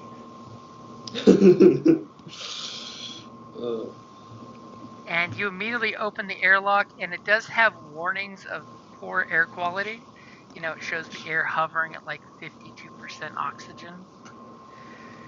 52. 5 or 6 warning labels for organics, And that's enough that you can breathe. It's like the Himalayas. Well, good thing we all have extra oxygen supply.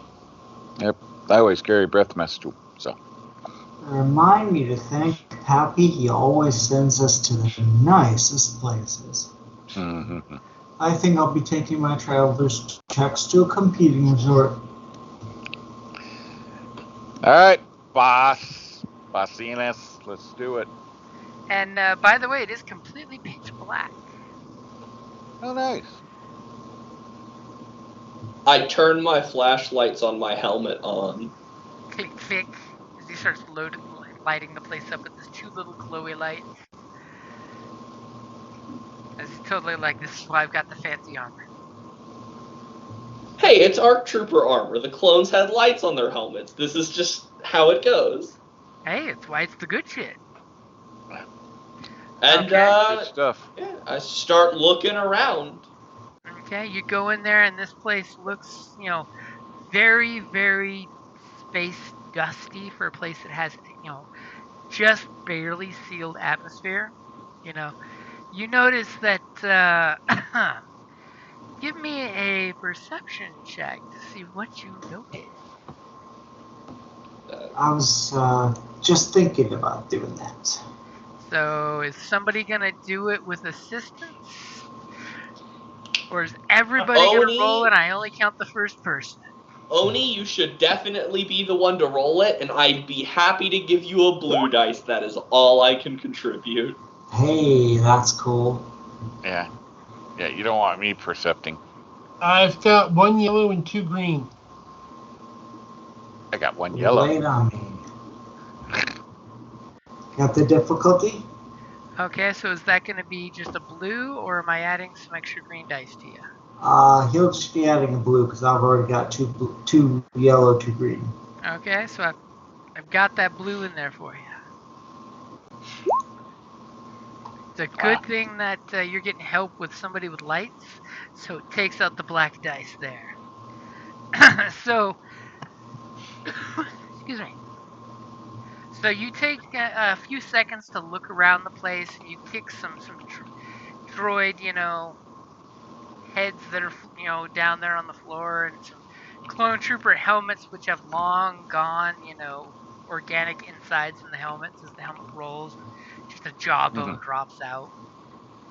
Just Nice. enough atmosphere for bacteria to do its job.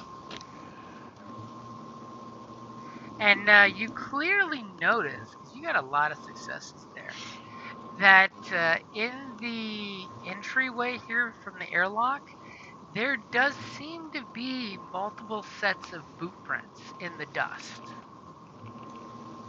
They don't seem fresh, so that they could be 6 months to 6 years old. You can't quite tell, but someone has been in here after the facility was destroyed.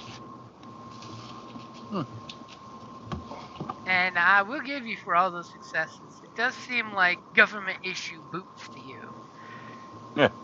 It's not the ramshackle smuggler style boots. It definitely seems like regimental boots. Damn imps. And you pick up poof patterns in the dust on the floor, like something came by that disturbed the dust but wasn't actually walking. Oh, so like repulsor? Yeah, like either a repulsor lift with something, or possibly a droid or small one-man vehicle that had repulsor lifts on it. Are the tracks kind of going all one way or the other, or are they like going every which way? They look like they're going in and coming out, but there's more tracks going in than you see coming out. People didn't make it out. Head on a swivel. I'll share that little detail with the. Hey, if it didn't cheer you up, hey, looks like some came in and haven't left. Well, everybody be on guard to be in their best leaving shape, I guess. Yep, head on a swivel. That's my code word for let's stay in leaving shape, folks. That's why I'm here. All right. I click on my lights and then follow into step. So I will totally ask, is anyone securing the airlock in your ship? Well, make sure somebody closed the door and clicked the lock button on the little dongle. Yeah. Okay, so who's locking the ship and what's their computer skills? Okay. I'll do it. And what's your computer skill? 3 yellow and a green. I could have done it fairly well. I got 5 green. Okay, so I just wanted to verify there what the difficulty is for hacking your lock, as he puts in this big fancy combination, and I'm assuming gives it to the rest of you. Yeah. Okay, so the rest of you can also open the ship, so we don't have to let Cake survive. Yuck. Okay, so Okay, you. hold on a second. Trying to build that paranoia. Great, Yep. thanks. I've got my security blaster out and ready. Yep, lights on, and I got my E11D blaster rifle. Okay, so clearly there's Okay, a big. hold on.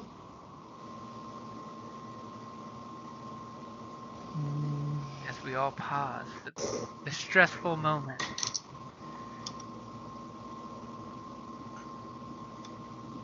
I'm gonna use my security sweeper.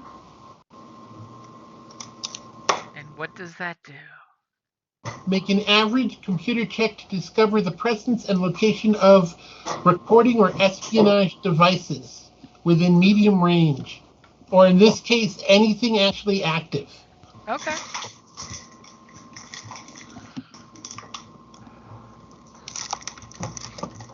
I got your difficulty set. Such paranoia. As he's like, let me sweep the room. Oh man, we don't have time to clean up the place.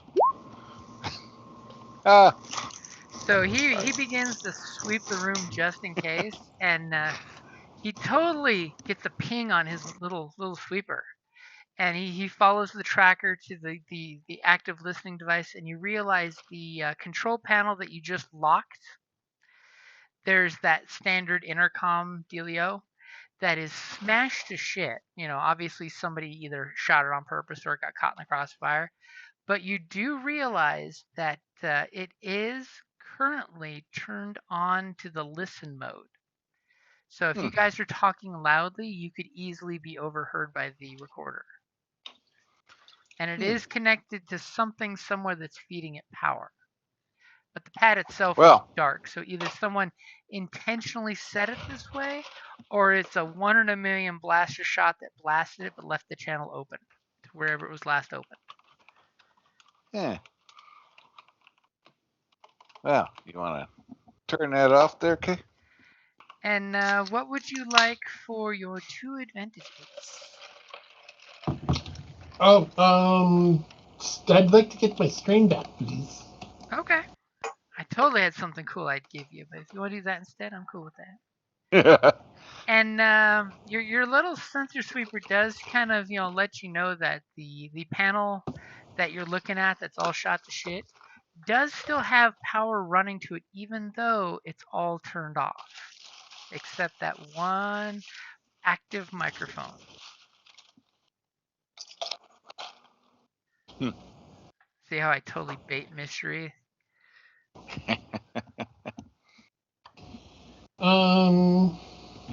Is there any way I can tell where that is actually going towards?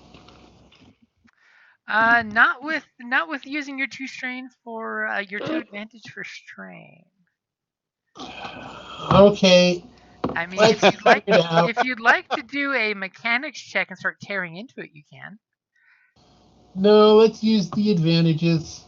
No, you already spent those. Those are gone. Those have flown away through space.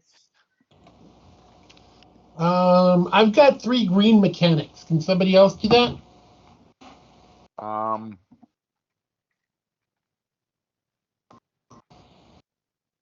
I have a yellow and 4 green.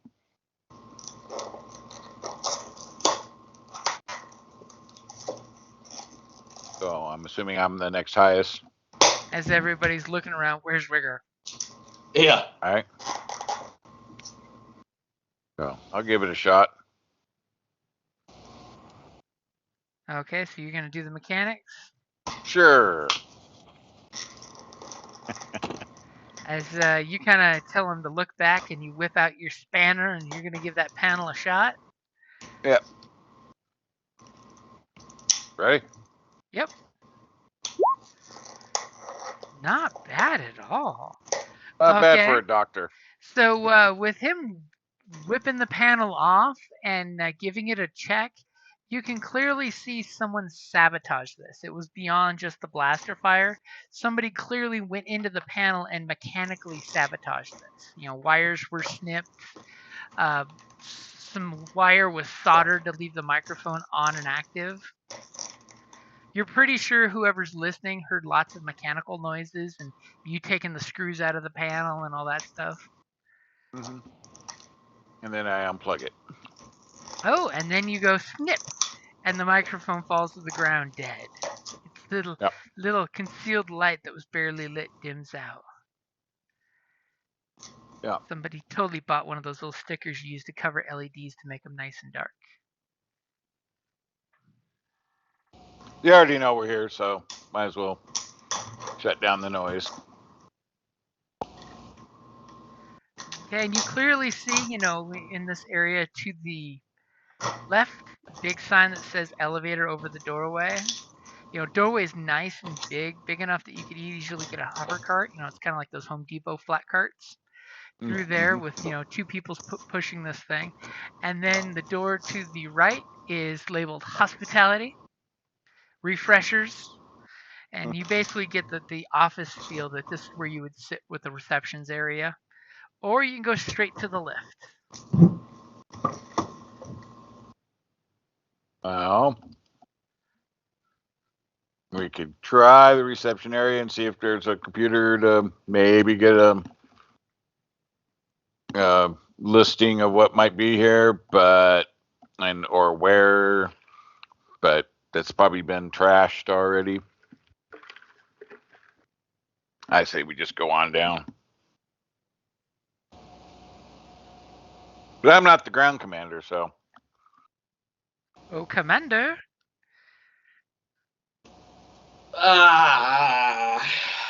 He's already peeing in the corners, what we're hearing. He was getting ready to run to the refreshers going, I gotta pee. So long in space.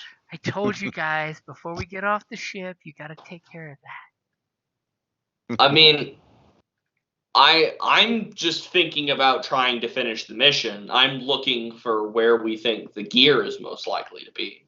Down. Then down we go.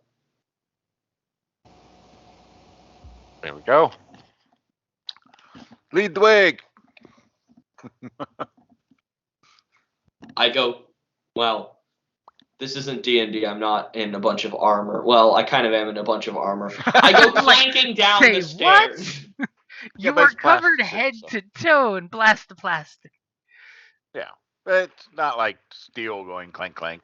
Yeah. Who's got the 10-foot pole? It's more like, ride armor, where it's just making that plastic rubby sound. Yeah. Tons of static. Clink. Clinkety clinky. All right. Pile in the elevator. I'm assuming it's like a cargo elevator. Yep, it's one of those nice big cargo elevators.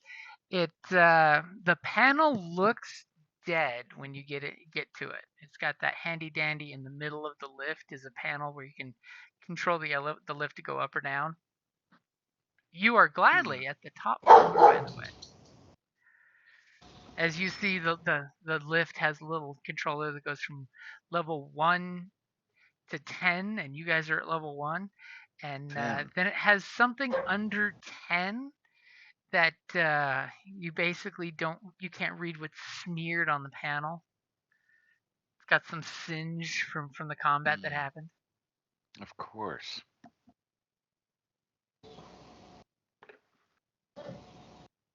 So it's a dead panel. It appears to be not working currently. And this is going to be mechanics or electronics? This is going to be a electronics. I'll give you. All right. Your turn. I got you covered there, Kay. Do your electronics thing. I got computers, not electronics. Well, that's the electronics. Oh, yeah. Okay. Oh my God! Ouch. Kay's fiddling with it for a few seconds, then he kicks it in frustration. You do have an advantage.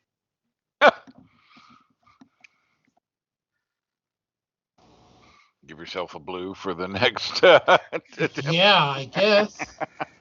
Okay, and for whatever reason, you're realizing that all of a sudden you're working on this thing and you're trying to you kick it, and like a droid popper grenade falls out from behind the compartment where it was stuck many years ago, and you realize some asshole clone trooper threw a droid popper on the control panel and it fried it.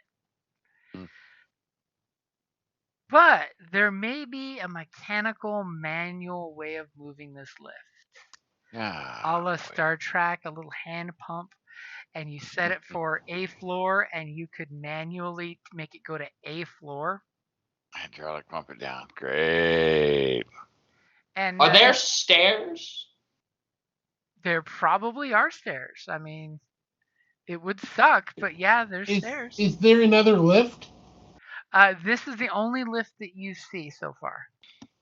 Could we let hotwire a blaster pack into it? Power it to go down? Well, that's the problem. It's fried. Oh, but we can't like hotwire like a blaster reload pack to it and steal the power from it that way. That's kind of along the lines of what Kay was trying, and you got no joy. Okay. According to the narrative dice, no. I've seen some stuff in one of the old manuals. Look out. If a mechanic wants to pick a number and manually release the hydraulics to go to that floor and lock into place, you do Coming know up's that gonna be slow. if you do that, it's going to be that each time you do that, you're going to have to do that and do it again. Yeah. So what floor you want there, boss? Pick a number between 2 and 10. I will be able to tell you from the schematic you were given, the fabrication floor that you saw where things were being made was on floor 8. So if we're operating this more or less manually, right? Yeah. So Which means someone's going to have the mechanic roll every time. Congratulations, you're now a lift operator. Right?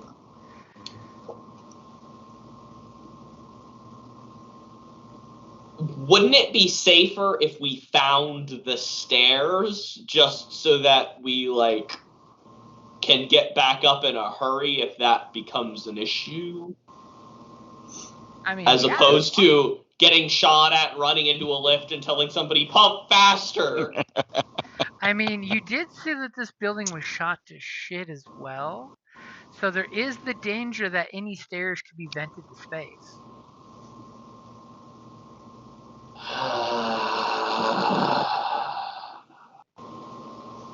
Well, which floor are we on? 1? 1. Yeah. And by the looks of this elevator, a floor is probably a lot bigger than what you would think a floor would be in any kind of business building. Well, yeah. Because, Think yeah, they're probably warehouse size floor. Yeah, 2-3 story per floor. Yeah. And on the plus side, on one of the burnt panels, you can clearly see on the side of the lift, it's like floor 1, entrance and administration. Floor 2, housing. Floor 3, family housing. And then the rest is all smeared away. So things were being made on floor 8, according to our intel, correct? Yep. Yep. That is correct. So is it reasonable to suspect that things are probably being stored on a nearby floor?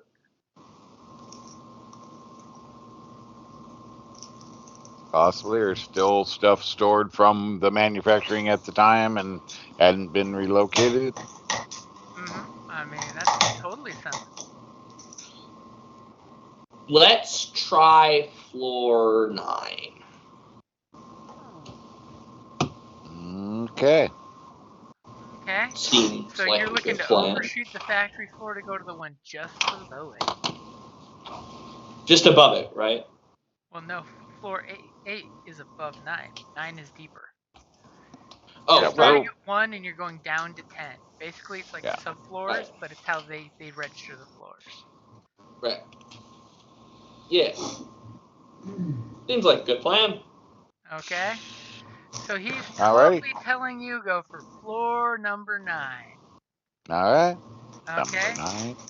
So you go down there and you're just like popping the panel. You get to the hydraulics and you're just like, okay, number 9. And go ahead and give me your mechanics check. All right, here we go. As you're realizing, yeah, it looks like somebody fried the shit out of all the electronics. Good thing we have hydraulics back. And your lift is coasting down nice and smooth. There's the occasional spot of where something falls against the roof of the lift. Maybe, the doors were blown open, maybe they weren't. Thankfully, it's a sealed lift, so, You don't have to worry about any busted atmospheres. You're going down, and at about level 5, all of your radios that you have on kind of give you a little radio squelch. And I will totally give Kay with his communications and sensory, skills.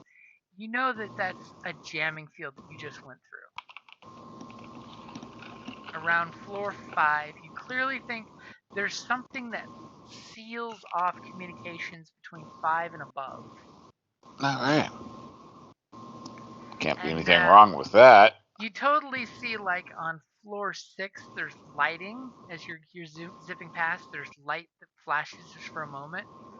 It's almost like when you drive by cars at night and you get that flash of light that just enough for your eyes to acknowledge it, and then it goes dark again.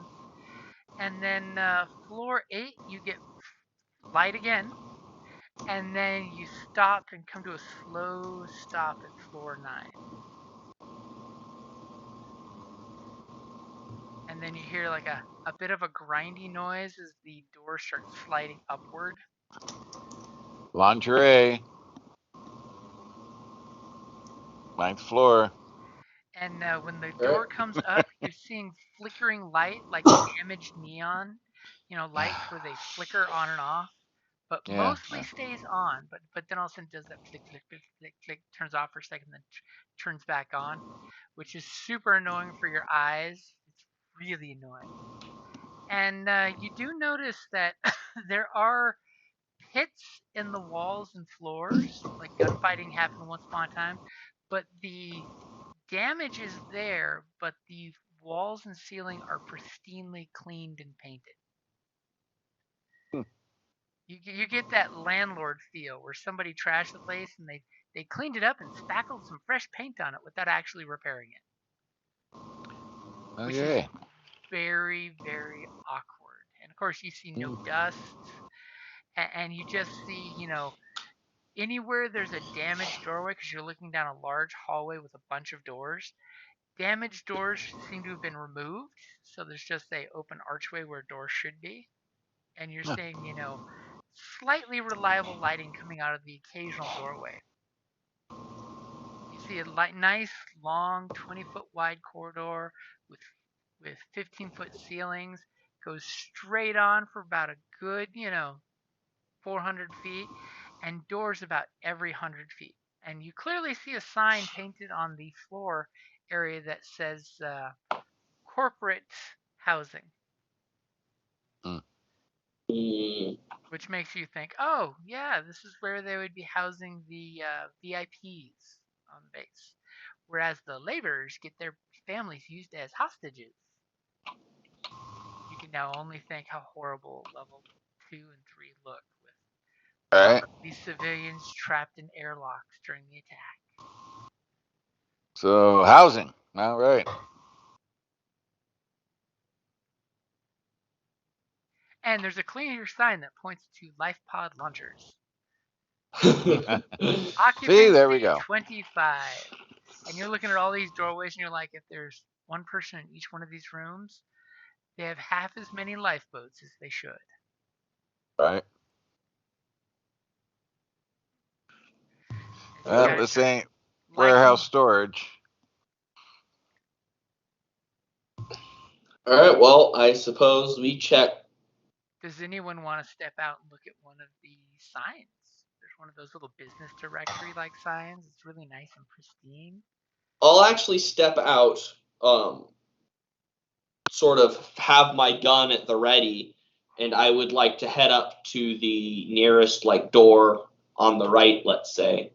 How about read the sign?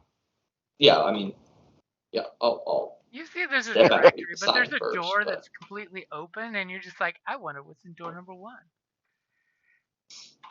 Yeah, I mean, I want to know what's behind door number 1. Yeah, okay. So you go around and you look, and there seems to be, it looks like one of those when you get a really nice suite at a hotel, how it's got that common room that branches to like 1 or 2 or 3 rooms attached to it. And you clearly see this beautiful living room. You're just like, this is nice. I'd like to live in here. It's got the plastic coating on the furniture. The little love seat in the room's still plastic wrapped.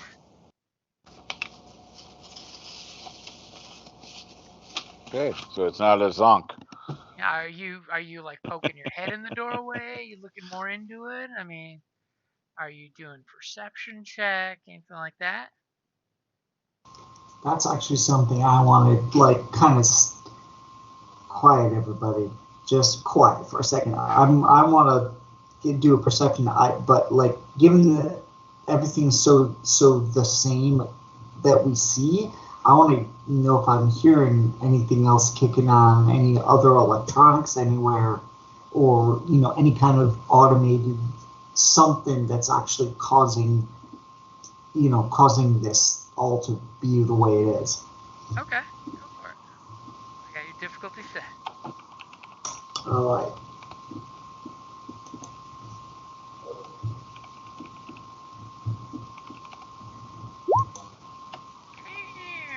Apparently, Oni's got a case of the jitters going. Right? As he kind of like comes through, and he kind of trips for a second coming out of the lift. That fraction of a hair lip must have caught his boot. As you take 2 points of strain from the creepiness. As the problem is your commander's like, I want to move in right now, and you're just like, whoa, it's a trap. Get my axe. And clearly you hear, as soon as he starts to stick his head inside the doorway, a little doo-doo. Welcome to corporate housing. And you hear this little quiet, super subtle automated message starting in the room that he's poking his head into. But that's not what really gets your attention. It's way down the corridor. Halfway down is what you're guessing from your really good perception roll. You're hearing what to your keen Oni ears sounds like a service droid. Your typical rosy service droid doing its house chores. You hear that comforting sound of a droid that somewhere has its own bag chute in its stomach, so it puts the hose for the vacuum on its belly button. And it sounds like it's doing its housework with the slight soothing sound of the vacuum doing its job. And of course, you kind of look around. You notice that just off of the elevator is that directory I told you about, where it says different floors, what's there, and a brief description. And you clearly see that against the wall where the lift summoning button is, it basically says you see it's got a little sign that says emergency stairs this way, and then another button that goes for staff elevator lift this way. Yeah, and then you kind of look a little higher, and you see that there is your typical old-fashioned security monitoring device up in the ceiling. You can't see when Does you're it in the seem lift. to be? Does it seem to be on? It seems to be activated. It's not like tracking or anything, but it's one of those bubble light cameras that just seems to have a little green button lit next to it. I'm gonna point it out to Kay. I like how David said Rosie's gonna kill us. Are those old enough to remember the Jetsons?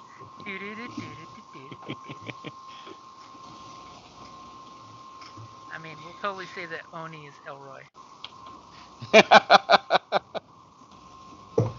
So Oni's totally pointing that out, that hey, we got eyes on us. Yeah, I'm training down the hallway.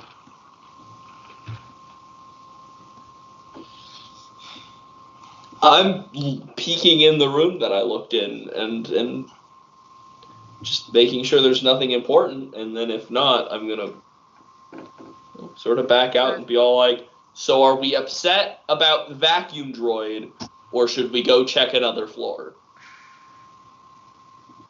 As you totally check it out, you see the holographic display pops up of a beautiful Mon Calamar lady showing off in hologram form the amenities of the room, how the staff will clean it twice a day for your convenience while you're at work. Twice a day, God. As part of the that's corporate service. package, you'll be provided fresh sustenance. And you see this automated cup come out, and it squirts this what looks like sludge water into the cup, and then the automated thing makes the cup disappear and gets washed, and the fresh cup comes into its place. Obviously, the water is not good. You don't think. Yeah. I snicker and say, and half an escape pod, and sort of duck out. What are the rest of you This guys is doing tough. as you're in the lift seeing, Oni checking things out, pointing out cameras, and that he hears something going on down the hallway? Your commander is poking his head in the room, and he's like, okay. I'm looking at the directory.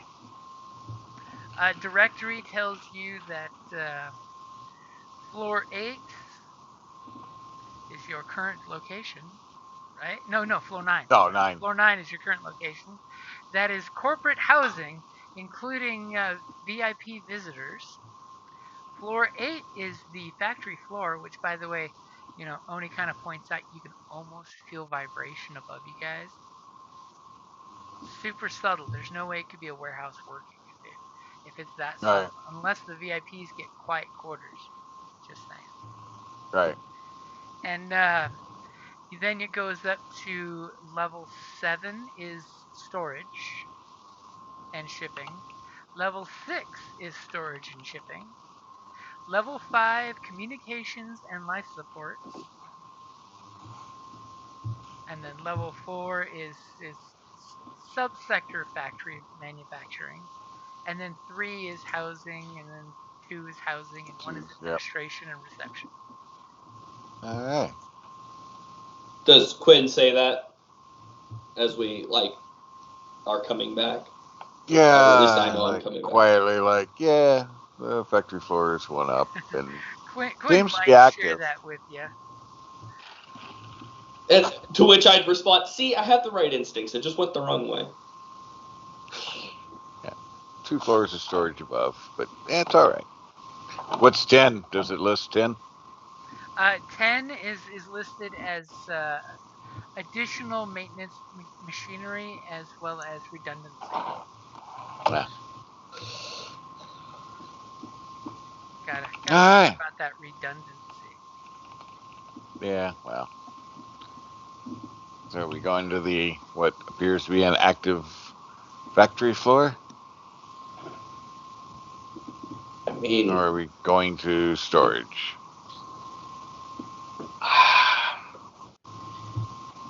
it is kind of suspicious that the active factory floor seems to be an active factory floor. Right. It definitely shouldn't be. Right. My question and response would be, do we want to find out, or do we just want to acquire what we came for and get the fuck out of here? Well, it'd be fresher stuff on the factory floor being built. Yes, there might also be some things that want to shoot at us. I ask you again, Doctor, wait, I've got do an we want idea. to tangle? Why don't we go to the command center and convince the computer that we're actually friends first? See, that's also a good idea. But do we need to? This depends on how long you really want to plan on staying here. If the thing is if we're here for a quick grab, we go to where the stuff that's already made has been sitting waiting. At an active factory floor, we're gonna watch and build more stuff.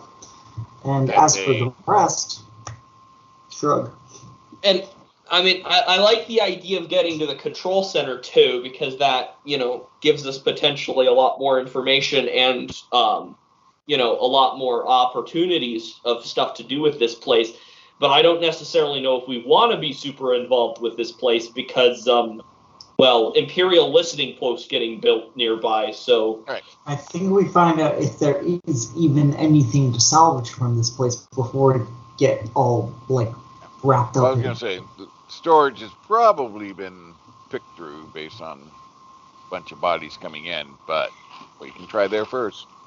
Yes, but maybe they didn't bother to bring it all out with them, given that there are less bodies coming out. Yeah, very possible. All right, well, back in the elevator then. Okay, so you guys see these really nice rooms, and you're just like, these are way better than anything we have back home. But Field Commander said we're going up to the next level. Not going up 2 levels. So you're gonna be going up to the storage level? Yeah, that's where he wants to go. Hey, honey, or Eunice, come here. Check this out. See this right here? Here, grab that real quick. Okay, now up and down. Just like that. Perfect. Keep it going. Okay, so give me your mechanics check as you're manually pumping the hydraulic to move like 6 inches at a time. Yeah. You're making me make the mechanics check? That's no. I'm making the mechanics check. Take a blue, I'll help. On the plus side, you're getting very accustomed to this, machinery. It's almost becoming a friend now. All right. Are we ready? Yep. As what would you like for those 3 advantages? As it's doing exactly as told, and even giving you a little definite mechanical assist to complete the path. Yeah, we get there in record time. Things are lubed up well. You hit the emergency assist button, and it dropped a lot of pressure in the hydraulics, so moved you past really quick, where you just get like a quick view of the floor above you. Is got some game plank walkways, and there's some movement going on that you can't quite see, and you quickly make it up to floor 8. And you start to hear the doors open. No, 7. Sorry, 7. Yeah. Yeah.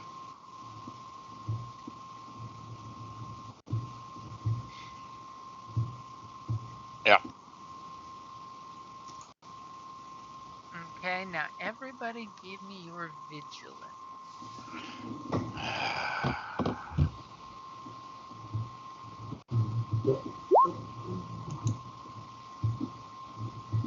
Are we ready? Vigilance, you want vigilance or a vigilance initiative? Okay. Oh, okay. Vigilance initiative. As you get there, and the door starts to open with like 0 resistance. Like the door has no problem.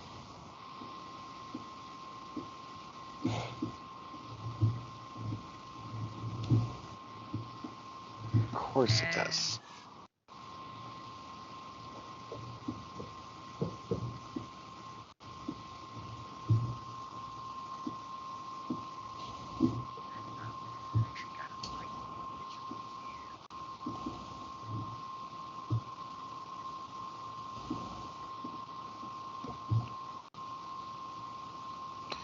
Alright, what's my manual combat stuff here? Anything special? I don't think so. You guys are doing your thing.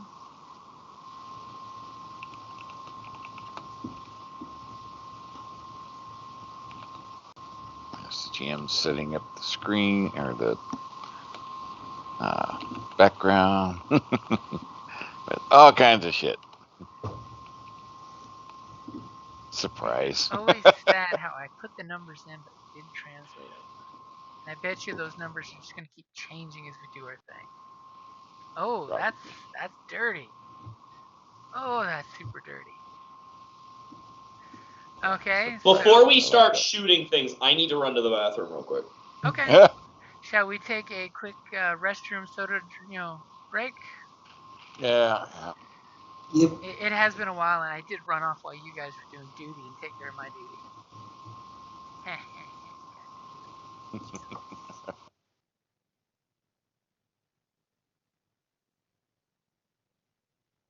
When you can make a duty joke, you make a duty joke. Right? Gotta jump at it when you can, man.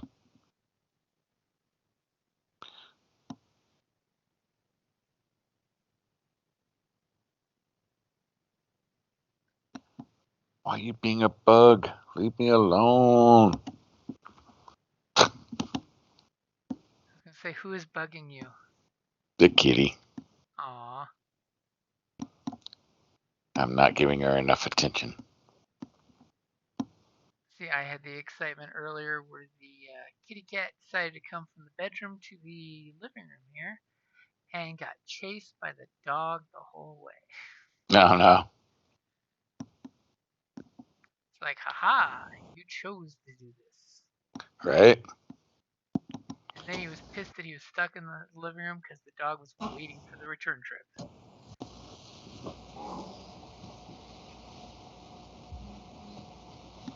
Yeah, she's like, well, you got your computer there, so I'm just gonna come lay on your arm and stuff then. Oh, it's But I got to touch you. my cat's been doing that crap, and it's like, yes, you have me captive. Yes, I can't go anywhere. And he's been doing it when I'm at work too. It's like, so I'm just gonna come over here and sit on your lap, and you're gonna say hi. Yeah. Yeah, she's a bug for attention. Yeah, but that's why we love them. Yeah. Or we grab them by the face and squish them. And sadly, she likes that. I think all cats like the one hand giant on the face. Right? It's like, you weirdo. Why do you like this so much? Yeah. Yeah, I maul her and stuff, and she'll run away and then come back like, it's like, oh, I hate it. No, more. It's the worst. I hate it. Do it again. Do it again.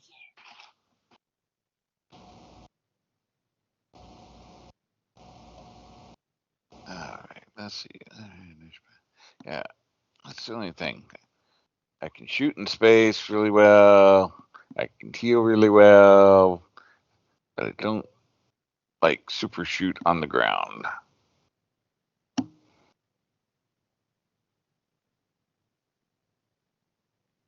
It's like, I'm supposed to be flying. What is this crap? All right.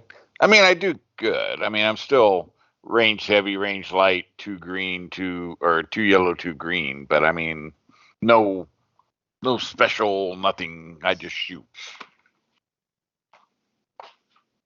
No special tricks or nothing when I'm on the ground. I am back. Welcome back. It's because you're so spoiled, used to doing fancy dancy gunshots. But I can heal the hell out of you. Good. I'll need it. And even prevent some of those crits. It's not so bad, really. It's just a flesh wound.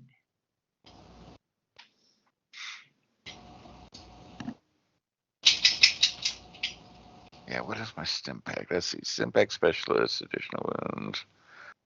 That's rank 2 with stim pack application.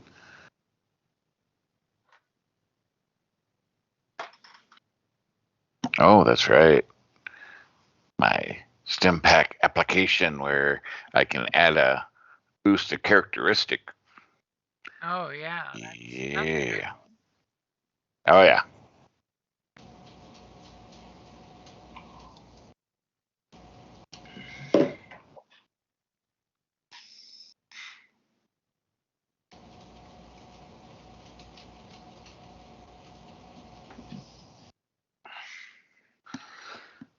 Oh yeah. And then I could decrease.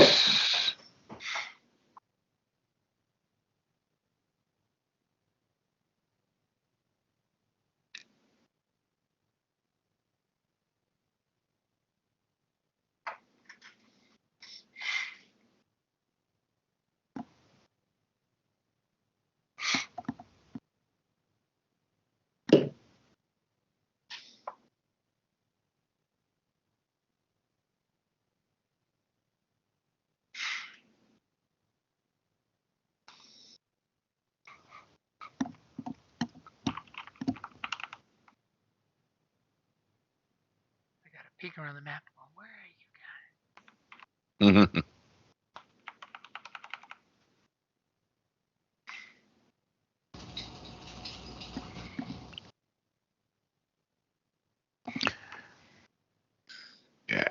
I really just loved your monster, though. Surprise. Surprise. Misdirection. It's a birthday party for us. We didn't realize. Yay. Surprise!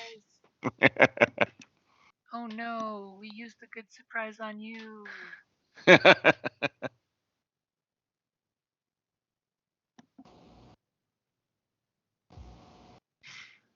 With their niche, it's definitely a good surprise.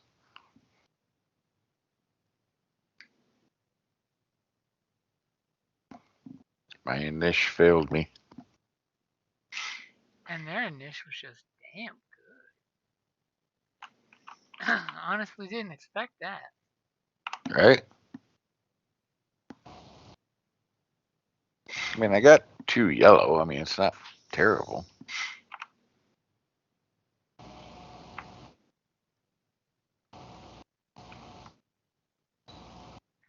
So before I run off, I'm gonna go grab me a drink and you start real quick. Feel free to position yourselves in whatever order you want in your little lift here. It's totally not a turkey shoot. No, not a turkey shoot at all. I'll be right back. All right.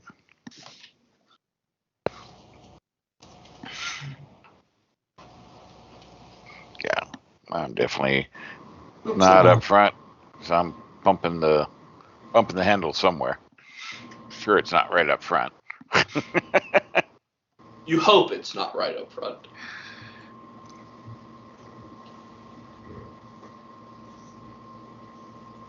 I am most certainly at the front. Yes, you are. Resident laser sponge. And I'm right behind you.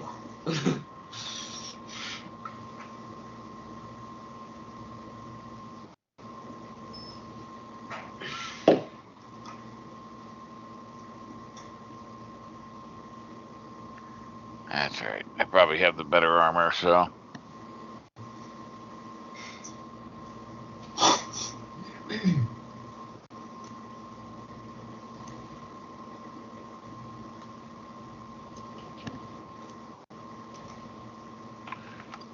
Fancy, pretty floors.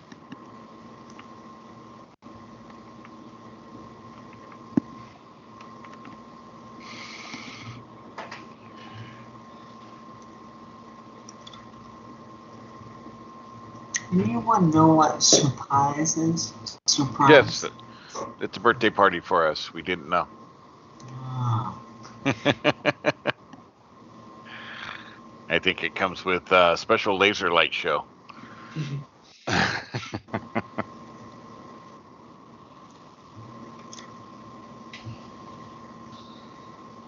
I'm guessing we're probably going to have some droids of some kind, but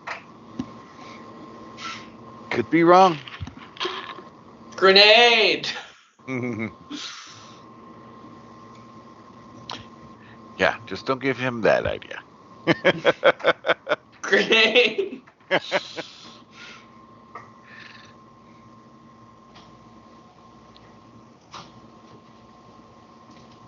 Definitely don't want one coming in here.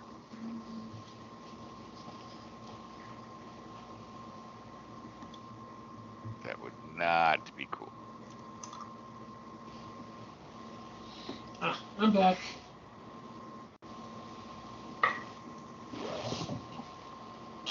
What? Why are you looking at me like that?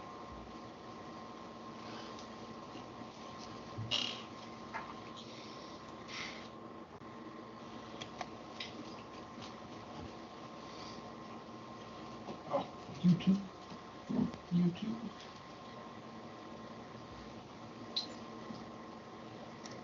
Yes, I know it's late. I know it's late. I know you want me to go to bed. I'm doing something. Yes, don't sniffle at me. My dog just told me it's time to go to bed. He's so cute.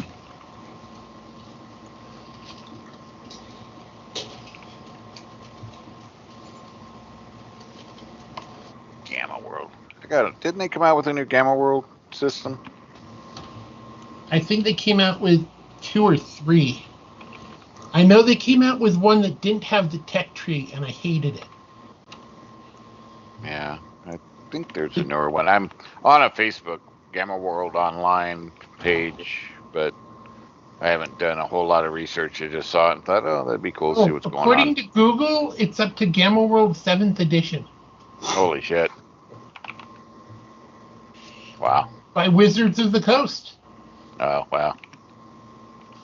Screw them.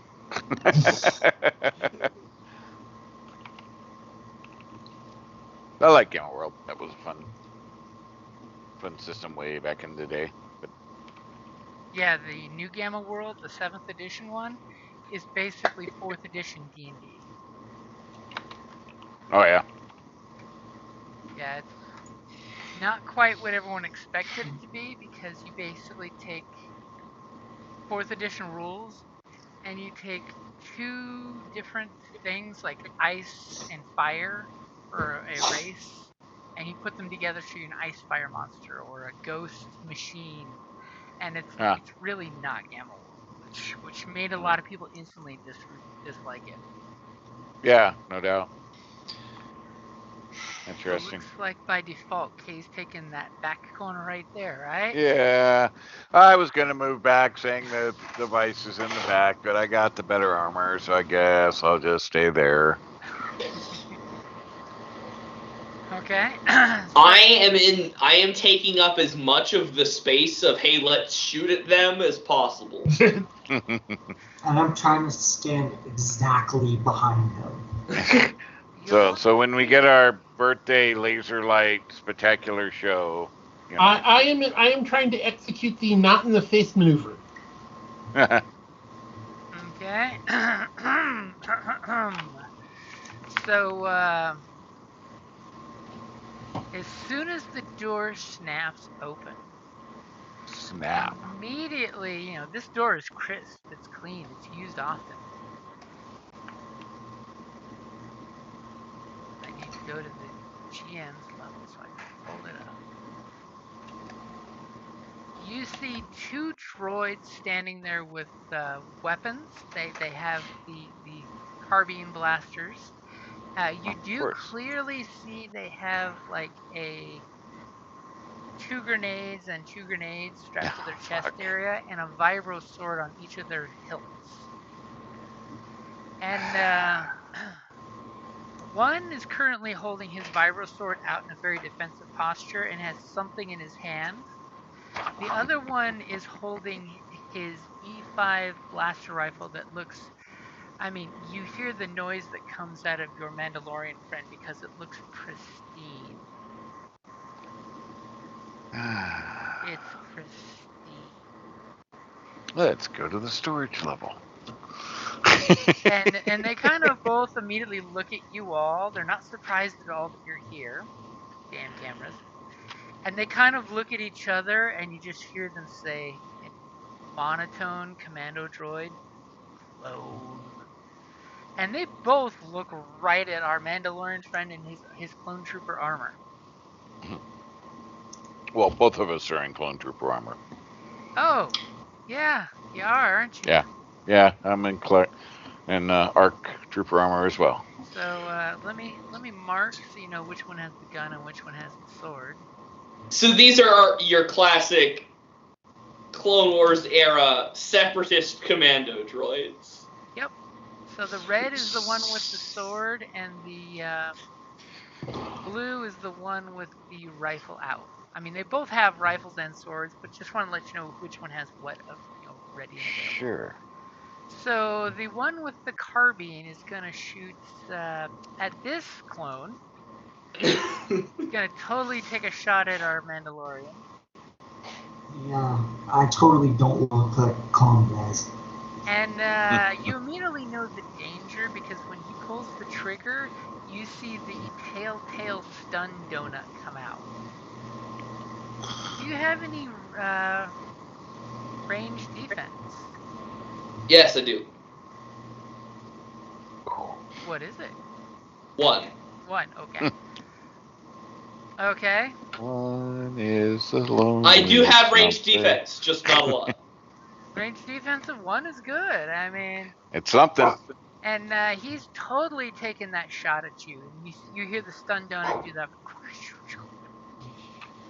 As he's hitting you with his E5 heavy blaster rifle on stun setting Thank you, for biofeedback system. 13 strain before soak. For 13 before soak? 13, yep. Damage is 9. Holy! As stun Yeah. donut hits your buddy there, and the one with the sword and something in his hand looks at him, does this head gesture like he acknowledges your awesomeness, and throws this cylindrical object that comes running right towards Quinn. Do you have any range defense? I do. 1. Range defense is important. Yeah. And I mean, since nobody flipped anything, I might as well flip another one. I mean, he's gonna have to adjust the pool. As this grenade comes flying towards into the air and lands right at your feet. Maybe. For some reason, my strain is not updating on crap. that character tag. It did. It's because it's hiding under Quinn, probably. It looks like you're currently 10 out of 18. Okay, it's saying 14 on my screen, but 10 is correct. So Quinn is the best teammate ever. Right? Yeah. Putting himself between his friends and danger. As this stun grenade explodes at your feet, and you pretty much take it all for the team. You know, thankfully, the guy that threw the grenade's totally gonna give one of you, I'll say, instead of someone specifically in case Quinn goes down, a blue dice against him because he just leisurely lobbed this grenade a few feet at your feet, leaving himself completely exposed. And that stun grenade's gonna do 8, 9, 10, 11, 12, 13 points of stun damage. Oh, 13? Oh, I got 1 more point. Okay, there we go. As it goes, and electricity, shocks and does its thing. Yeah. Bastard. And they both look at you and just say, surrender.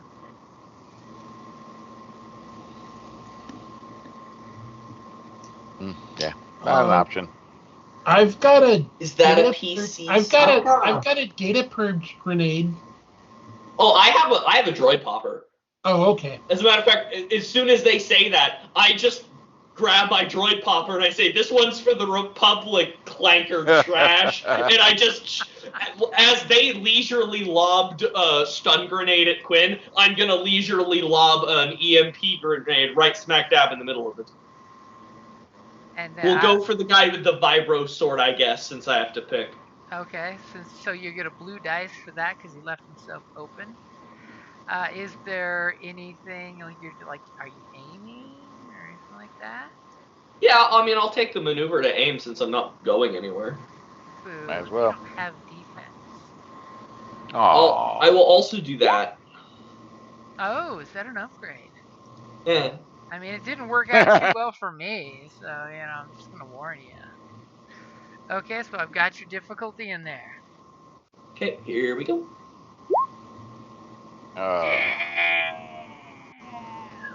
Trigger blast. All of that. Yeah, that's all you can do is, well, you can blast and knock one down maybe, and then you still got a triumph, but... Wow, 0 successes, 6 advantages, and a triumph. So triggering blast would be the important thing is your grenade bounced past them and area affected. You could still use for 3 advantage hit them with blast. Yeah, I'll do that. I'll hit him with blast. Okay, so 6 points of damage for anyone adjacent, huh? Let's see, 6 strain. That's a good thing. Better than missing it all. I'm just throwing that one out there. So the disorient quality would only work if I hit, correct? Target is disoriented for a number of rounds equal to the weapon's disoriented. target also adds black to all skill checks. I mean, it's 2 advantage to activate the blast, and oh no, you're using 3 because you missed totally. So 3 to do that, and then 2 to activate disorient on 1. So I mean, if you cashed in on the triumph, you could disorient, use the triumph for the blast, and 4 advantages for disorient on both of them. You could totally do it.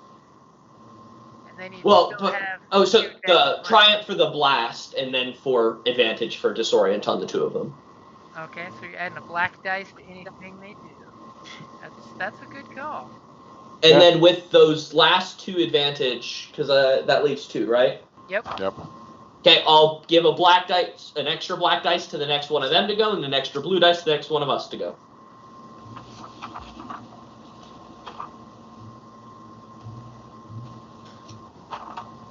She said as the marker.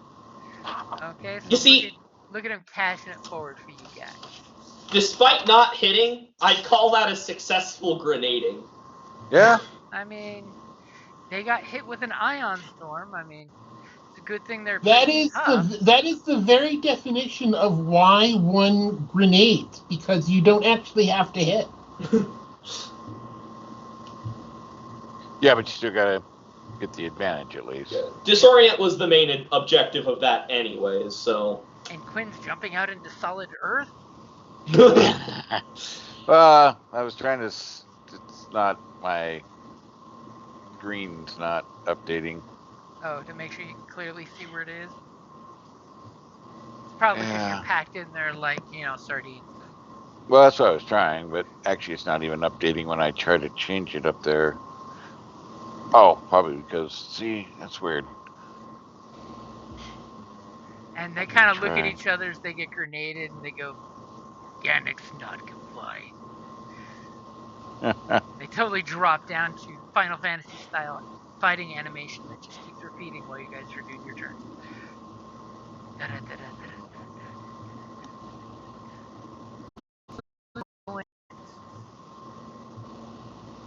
I will go, I guess.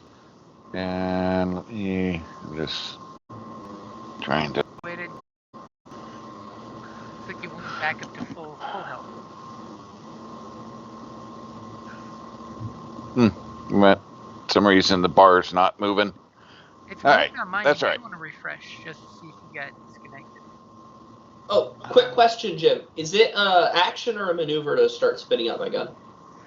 For your preparation, I do believe it's an action to get that going. Or let me double check real quick. Oh, there it goes. I think it's a maneuver, actually. Yeah, let me double check. I'm pretty sure even if it is a maneuver, I still have to wait a turn, but I was just wondering if it was something that I could spend a strain to start at this turn and then... Oh, it was an extra maneuver. Yeah. Because I know I have to wait a turn, but I don't know if it's a whole action that I have to spend on it or not.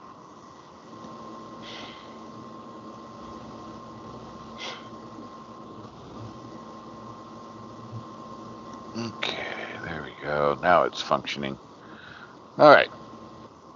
While you're looking that up, let's see. I am going to shoot.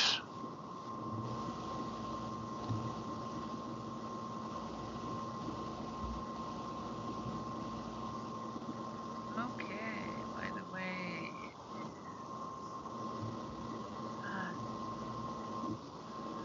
big one, so it takes a round to get ready.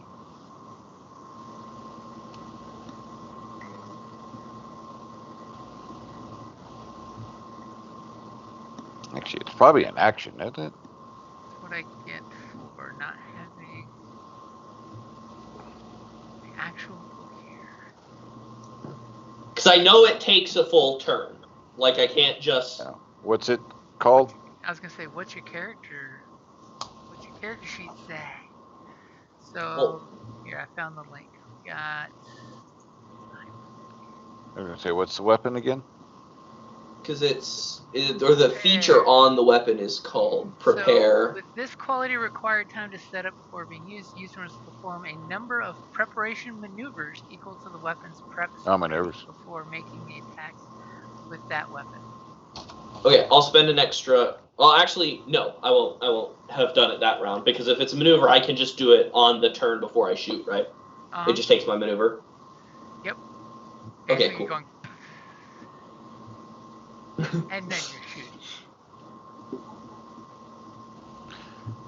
All right, so I am going to shoot the one in front of me, I guess. The one with the vibrosaur that tried to make you eat a grenade. Yeah, so with my E11D blaster rifle. Have an extra blue. I got a blue, but I also got upgrade the ability of combat checks made with when using this weapon at short range once. So one free upgrade. Yep. Okay. I got your blue. I got your upgrade. Are you aiming? Sure, why not? Okay, so I got you 2 blue at short range. Yep. What's You ready? the worst that happens? All right, here we go. Let me get on the screen so I can see. There we go. All right. Hello. Remember, it's 40% There we go. faster. All Okay, right. so you load up and kaplow for how much damage? Looks like what am I seeing? 14 points. Okay. After soak.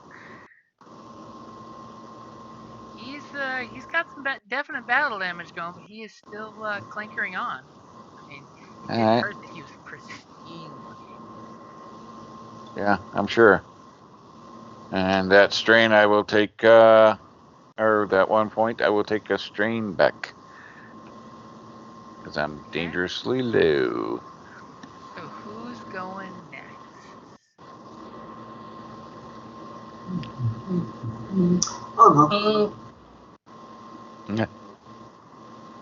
As they both say they'll go. Right? Like, Let's see here. and Alright, I have got my what's this thing called again? Security S5 heavy blaster pistol. Okay, so this is the one you hit, the one on top, Quinn? Yep, this one is taking the most damage. Okay, I'm gonna kind of like lean between these two and hit him from between. Alright, it's short range, I assume. Yep, I thought short range. Okay, I will aim.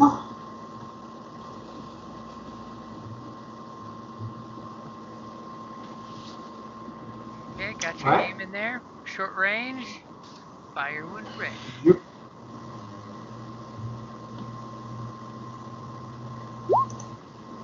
Oh, the upgrade didn't help me at all. Critical! What is your damage? 10 damage. 10. Okay, so 10 damage. You do explode him. What does it look like when you explode him?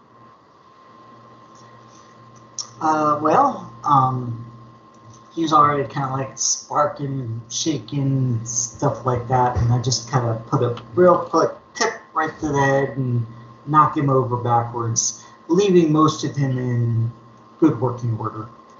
And for some reason, he just repeats one word over and over again. Roger. Roger.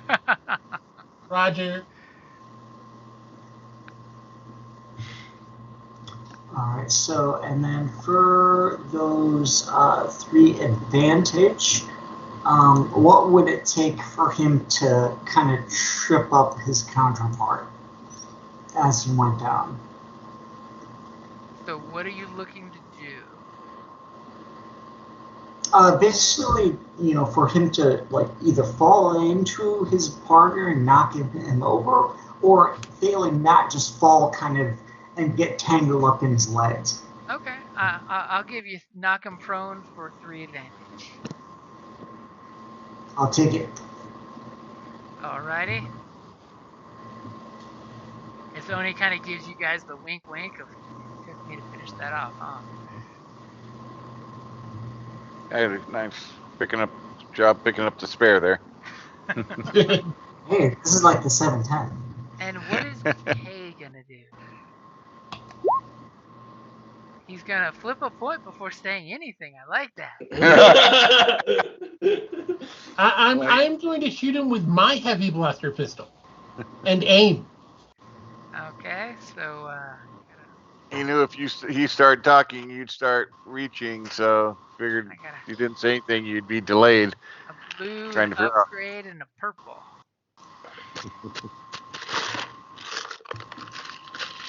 Might I suggest? I'm not sure what the exact rule on it is, but I believe if you're prone, you have extra defense against shots from range, but You do, yes.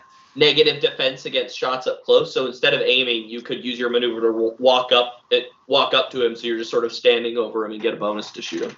Well, then he would get the extra purple for shooting at an engaged target. Yep. Okay. You just go It's only a stomping. black dice. You don't need to worry about that. What's the worst a setback dice has ever done? A failure. That's victory from the jaws. So go ahead and roll when you're ready. Okay. As Kay kind of also leans in between the two of you and takes his shot. Oh. And the black dice mocks us all. As By because being completely useless. Wait, I thought I had 2 blue dice. One for the aim and one for the gift. What gift? the The gift one was that already they- spent. It was the first one of you guys to shoot that got the gift. I spent it. Oh, okay. Never mind. So as you were Nice you try. had a beautiful shot lined up. As all of a sudden the first person shooter perspective comes up, looking down your weapon at the droid. You fire the shot as the other droid smacks his foot and he falls prone, missing him by inches. But you have a lot of advantage. So he's already prone, correct? He Yep. is prone. He's just not knocked on his ass, and you missed him because of the knocking on his ass. Thank you, narrative dice. Dice are being mean tonight. I mean, not to spare me, but they're still being mean. They're giving us lots of advantage. You know, advantageous failure. The name of the game. Right? Okay.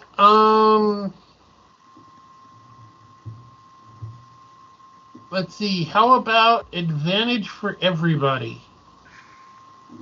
So two people are getting specific advantage, and one for the next person to go. Is that what you mean? Technically, that would allow him to give advantage to everyone else. Yeah. Pretty So much. who are the two specific people? Whoever not the next person to go is. There's some blue Well, dots for Gwen will everybody. probably, or Enos will probably be first to go. So, Quinn and Oni? Yeah. Okay, so you basically have, bolstered everybody's attitude when you scared the guy really bad and opened up the opening. You should have no problem dogpiling on this guy. It should be no problem now that Except he goes first. And this guy's looking at all of you, and he looks at the destroyed droid next to him, and he just kind of reaches, pulls out a grenade, and throws it right towards our favorite Mandalorian clone trooper from his perspective. And what's your range defense? 1. Pretty good range defense. 1. Oh, wait, no, never mind. 1 is the loneliest number because nobody clicked it, so I am. Here, I need to know, do I have any talents that should help me against an incoming grenade? Don't know, do you?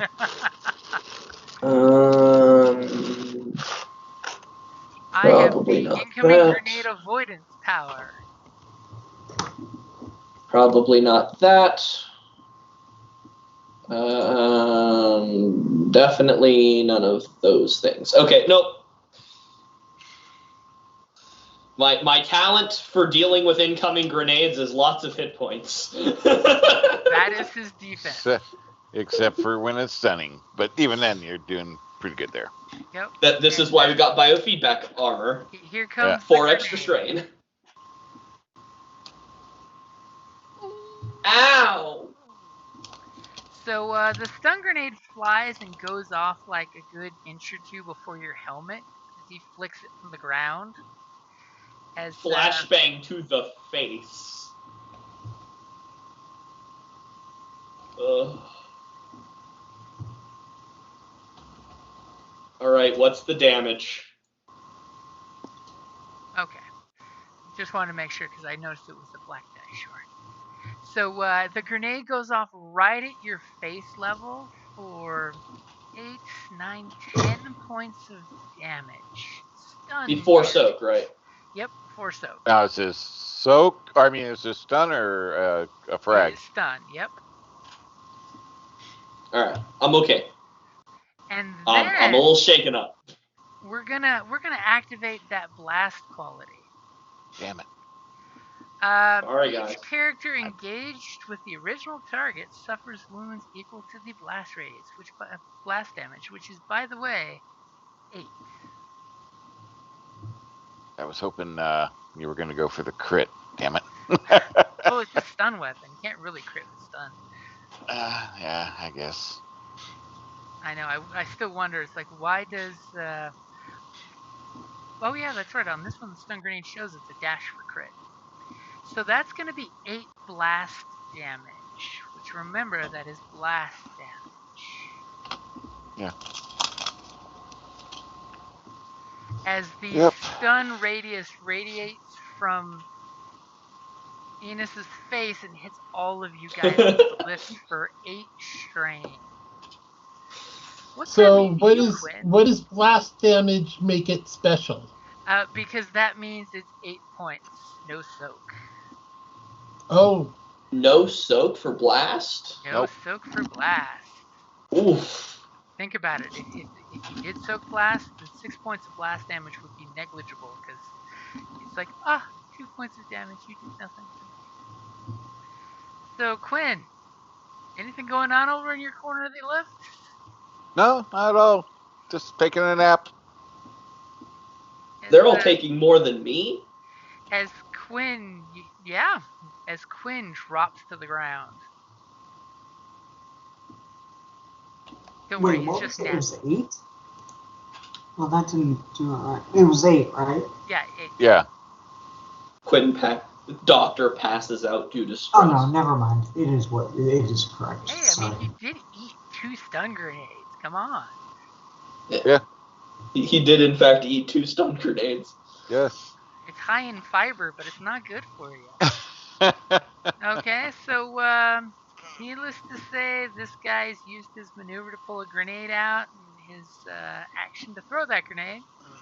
As good or bad that action choice was, that is his job. He was told to stun the intruders, so he made sure to stun them without lethal damage. Who's going next? Stun one of them. I will step up to him.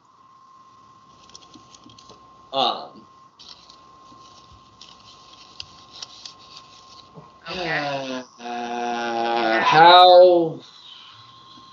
You have your big ass cannon, and you're stepping up to him. So he's sad as he looks up at that cannon.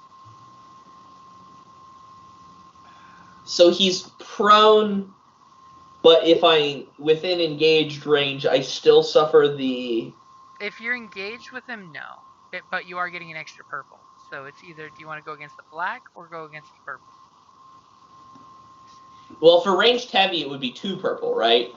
Oh yeah, rage heavy, yeah. So that's 2 extra purple for being engaged. So you'd be rolling 3 purple to be engaged with him. It's not a good in that case. Rate. I guess I just wouldn't walk up to him. But narratively speaking,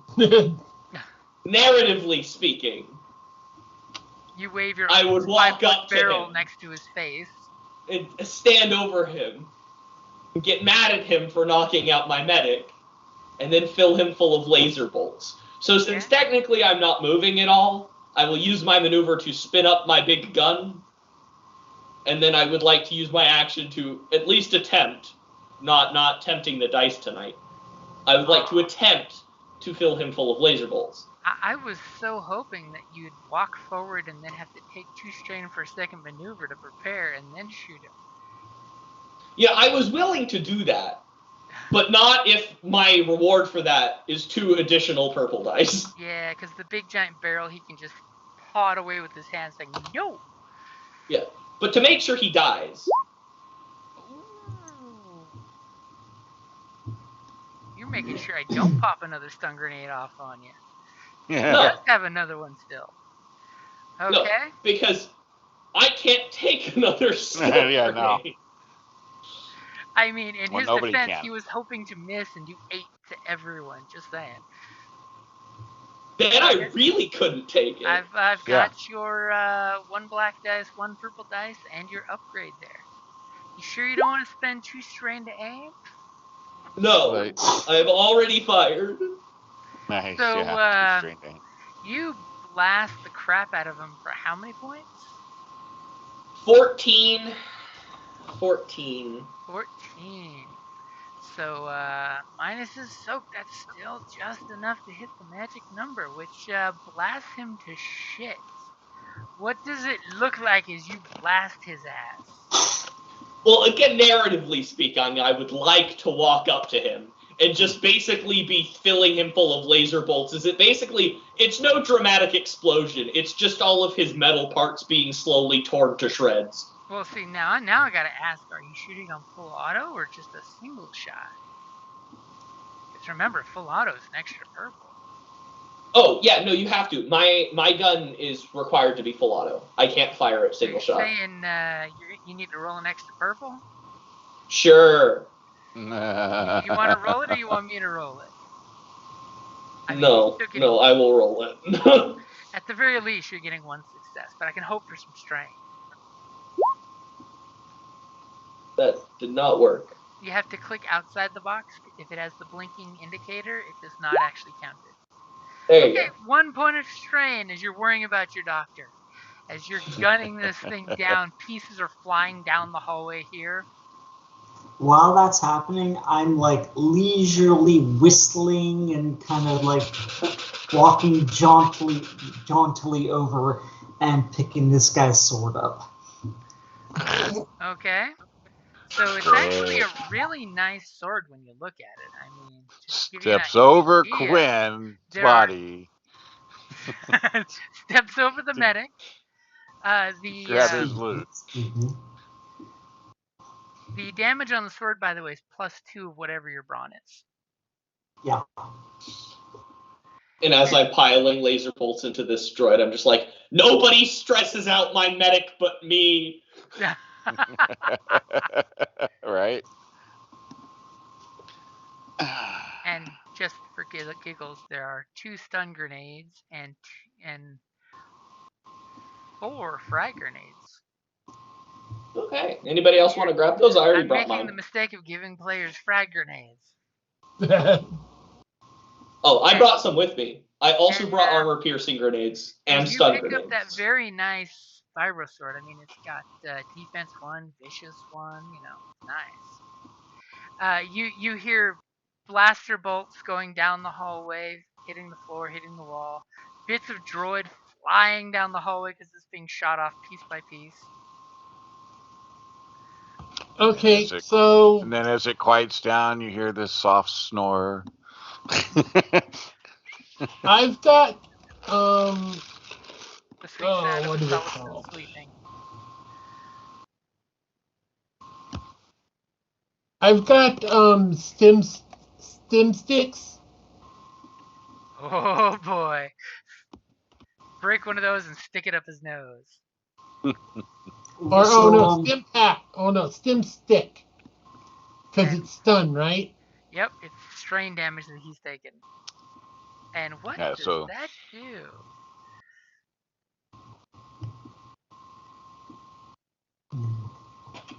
Oh wait. It just keeps you from falling asleep. Oh, I thought it gave you back strain. No, none of them do that. Oh, never Basically, mind like then. caffeine.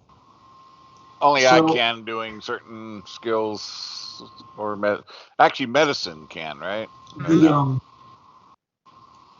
Hey Jim, any chance I could breathe heavily and make a cool check for strain?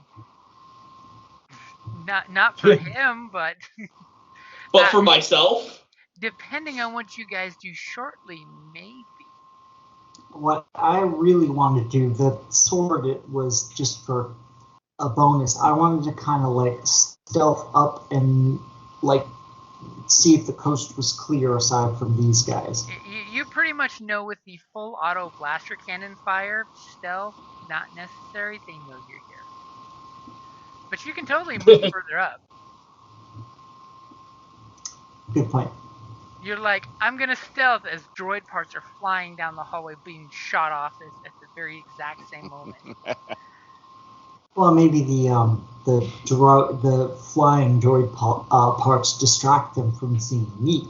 True, that could be a thing. It could be a thing. So go ahead and move where you're gonna move. I basically just wanted to just peek up here where it opens up and just be real sneaky and just kind of see what else is going on over there, so I know if we need to like fall back or if we can catch our breath there. So you clearly see that there are a couple of those hover lifts that I was telling you about. They look like big shopping carts.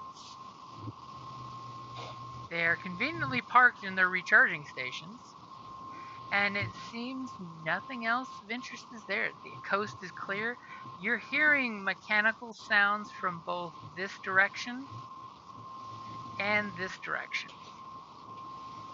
Okay, but nothing else is moving or anything like Nothing that. Just else these is carts on the wall. Yep, just the carts back in the recharging docks where somebody can come and grab them to move some stuff next time. The carts do seem quite well used, by the way. They're clean and in great condition, but there's lots of age and wear and tear on them. Okay.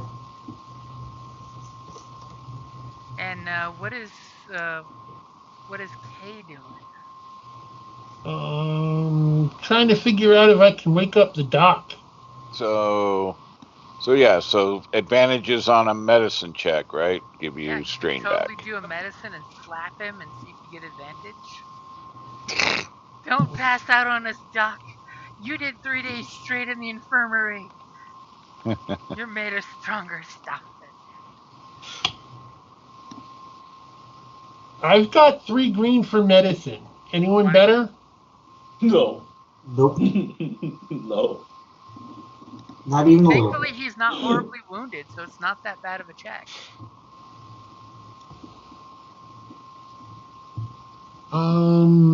Okay. Sorry. Take a look. Oh, Yeah. well done. Well done. I was you gonna were say, late. you gotta give me some clicks back. Oh, you Okay. tried it twice. Jeez. So go ahead and make your medicine check as you're like, Doctor, slap. Don't slap. Die on us, slap. That kind of worked. Here, Jim, I'll give you your points back real quick. Okay, thank you. So 3 points back. I'm assuming you're taking that all in strain, right? Well, yeah, it's all. Yep. I mean, that's all it gives. Yeah. Oop, So Dr. Quinn, Sulston man, opens his eyes, his black eyes flutter open in his helmet. Don't you die on me. So I'll damn, kind of like that hurt. whisper through the comm that the coast is clear. We could take a real quick breather. Yes. So you're gonna stop and take a breather? Yes, I would like to breathe heavily. Jim, do I get 3 strain as well? No, it would be you're doing it to him, so he gets Okay. the benefit. So successes are wounds, and strain advantage or strain. You totally gave the Sulliston mouth to mouth to wake him up. Now you're like, what is that taste? So are you guys taking the quote unquote short rest to take a cool check to get some some strain back, possibly. Yeah. Alright. Okay, so you guys all drop and take a knee. Giannis sits down back against the wall, but gun pointed in the general direction of, those other hallways that were making noise, but he's only holding the handle and trigger with one hand, but the big heavy gun is actually resting on the remainder of the droid that I shot to shit. The big U shape that's left of the torso. It's making a nice little rest for the gun. Is it going? Alright. So is your pool cleared before Yep, we the roll? pool is Cool. cleared. Alright. Oh my god! Somebody had a purple in there though, still.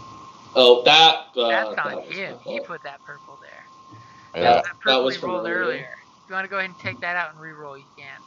Or you can take what you got. Honestly, I'll just... Actually, no. I kind of rolled crappy, to be honest, aside from the triumph. So for this, we want successes, right? You want successes, yep. Yeah. Yeah, I'll re-roll that, actually. Only one. Well... You guys are taking a breather. It seems like you're unnoticed. Wink, wink, nudge, nudge is the glare of the camera that's seeing the Oni poking around. Because, remember, there is a camera on this side of the door. Oh, nice. So you guys take a bit of a breather. I pull out my blaster pistol. I try and shoot the camera. Yeah, that's going to be after you take your breather. That's fine. I imagine that I sit down, I'm taking the breather, I'm like, God damn, stun grenade to the face is a pain in the ass. And then I just sort of look up, and I see the camera, and I'm like, God damn it. And then I just pull out my blaster pistol, and I want to try and shoot it. Alright, take your shot. You just need a success for it to go kaplooey. There's my blaster pistol. There it is. I was totally hoping for a despair. I just gotta throw that out there after the roll was done. I wanted a despair to happen. I bet you did. Fine. Super Don't fun. you always, Jim? Don't you always? Not always. There's only interesting moments I want the despairs to come up. So you pull your pistol out, you look at your troops, they're all sagging and tired, and you're just like, and the thing explodes, showering sparks. And the ominous cha-chunka, cha-chunka, cha-chunka, cha-chunka, vibrating from the factory floor. Alright, if everybody's feeling a bit better, let's find out what's in here and let's get it out. Okay, you guys all get back, you hump your weapons back to your feet, and you get up, get against the wall, get ready to move out. That's a good place to wrap it up there. Yeah. So, all lovely. Coming back to 6 strain. Quick question: which direction are you heading? I put myself where I am. No, I mean you got two paths here. Which one are you taking? So I know. Well, I'm looking at what all's in the hover carts. They're just empty hover carts and the recharging stations. Okay, well... I mean, you guys could totally put one of you in a cart and push them around. That is totally an option. You could be Is sitting there there with any your armor chain on the gun. cart? Nope, it's just a flat, like, Home Depot dolly cart. Okay. Yeah, but hovers. You know, if y'all are interested, I'm not opposed to being turned into a mounted turret. No, of course he wants to be If pushed he agrees around. to that, I'm just going to shove him in this direction and then start running in the opposite. Don't turn the air brake on and just push him down the hallway. Wait for him Pretty to pull the much. trigger and go zipping around. Hey, you know, I don't mind splitting the party as long as the doctor comes with me. Until the doctor is forced to require your medical attention. Right. Yeah, that could be a problem. I'm gonna kick you, Doc, until you wake up. That's my plan. Welcome to the Mandalorian HMO. Right. Okay, so. All right. And remember, there were 4 frag grenades and 2 stun grenades, Oh, as well as a second sword. I will pick up one of the frag grenades, but that is the most encumbrance I can handle because I brought as many other of my grenades as I could with me. So I believe I already have a frag grenade and a stun grenade, and I had my EMP grenade, and I believe I also have an armor-piercing grenade. So he's covered with grenades, so when the first despair happens to him, we know what happens. He looks down and sees the pin hit the ground. I will grab one frag. I'm a Mandalorian. I know how to properly store grenades. Does anyone... Okay, I've got 2 yellow and 1 green melee. Anyone got better? 1 yellow and 2 green melee? Yeah, I don't melee. 2 yellow and 1 green. I've got like 2 and 1 also, I think it is. SK's totally like, I could really use a sword, just saying. There are 2 swords. Yeah. It would be nice if I got the vibro sword. There's 2 of them. There are 2. So. Oh. One for our X-Wing pilot, and the other for our merc, or wetworks expert. Yeah, not me, man. I'm a 2 green on melee. Yeah. I shoot. And I've got 3 green on melee. My specialty is shooting things in many, many kinds of ways. And are you doing anything special to keep the lift from leaving this level? I just totally want to throw that one out there. Giannis would not think of that. Could be as simple as hacking it or mechanicsing it to make sure it doesn't go anywhere, because the control panel outside this lift is totally operable. Or you could just do something as simple as drag droid parts to keep the door from closing. Giannis has been advocating stairs this entire time. He would not think to do anything about the lift. Yeah, I'll the guy with a massive cannon and he wants to do the stairs. I'll throw the carts in the doorway. Okay, so you drive one of the carts over and punk, it hits the floor. And the carts do have maglock, by the way, which will lock it in place. There you go. And as the resident commander tactician, as much as I love standing in the doorway of the lift to take laser bolts for everyone else, I really don't think that it's the best strategy in terms of long-term longevity for the party. So, yeah, a little more ability to be discreet about opening doors and not just, okay, you're in a hallway now. I didn't control. I was busy pumping the handle, man. I mean, at least your medic is saying, I don't want to come back and find our ride gone. Right. He's thinking long term. He's a big thinker. Yeah. That's why Quinn makes sure we don't die going out. I make sure we don't die on the way in. I got the big brain. Got the 5 dice. You shake his head with 5 dice. 5 dice because of the brain. Yeah. Yes. You got the good hallway and go running down the other one. Yeah, you 2 want to do that? I'm all for it. I'll wait for you. Just holler. See him running like kids at a shopping center. I mean, if you do push me in the cart into the middle of a bunch of droids. Out of black because of unstable footing.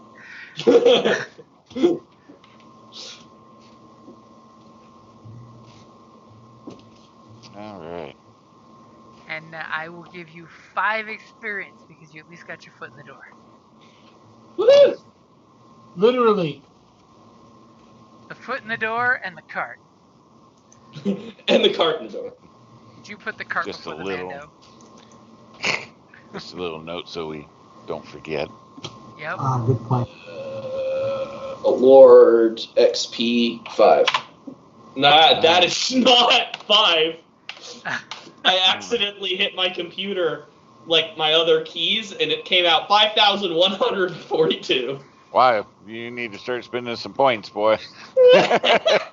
As all of a sudden he realizes, hey, look, the experience points are flying now.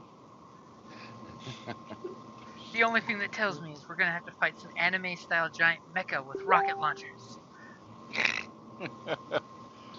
question is, what do I do with these 5 experience points? Yeah, that puts me at 10. So next session is 2 Let me weeks. double check.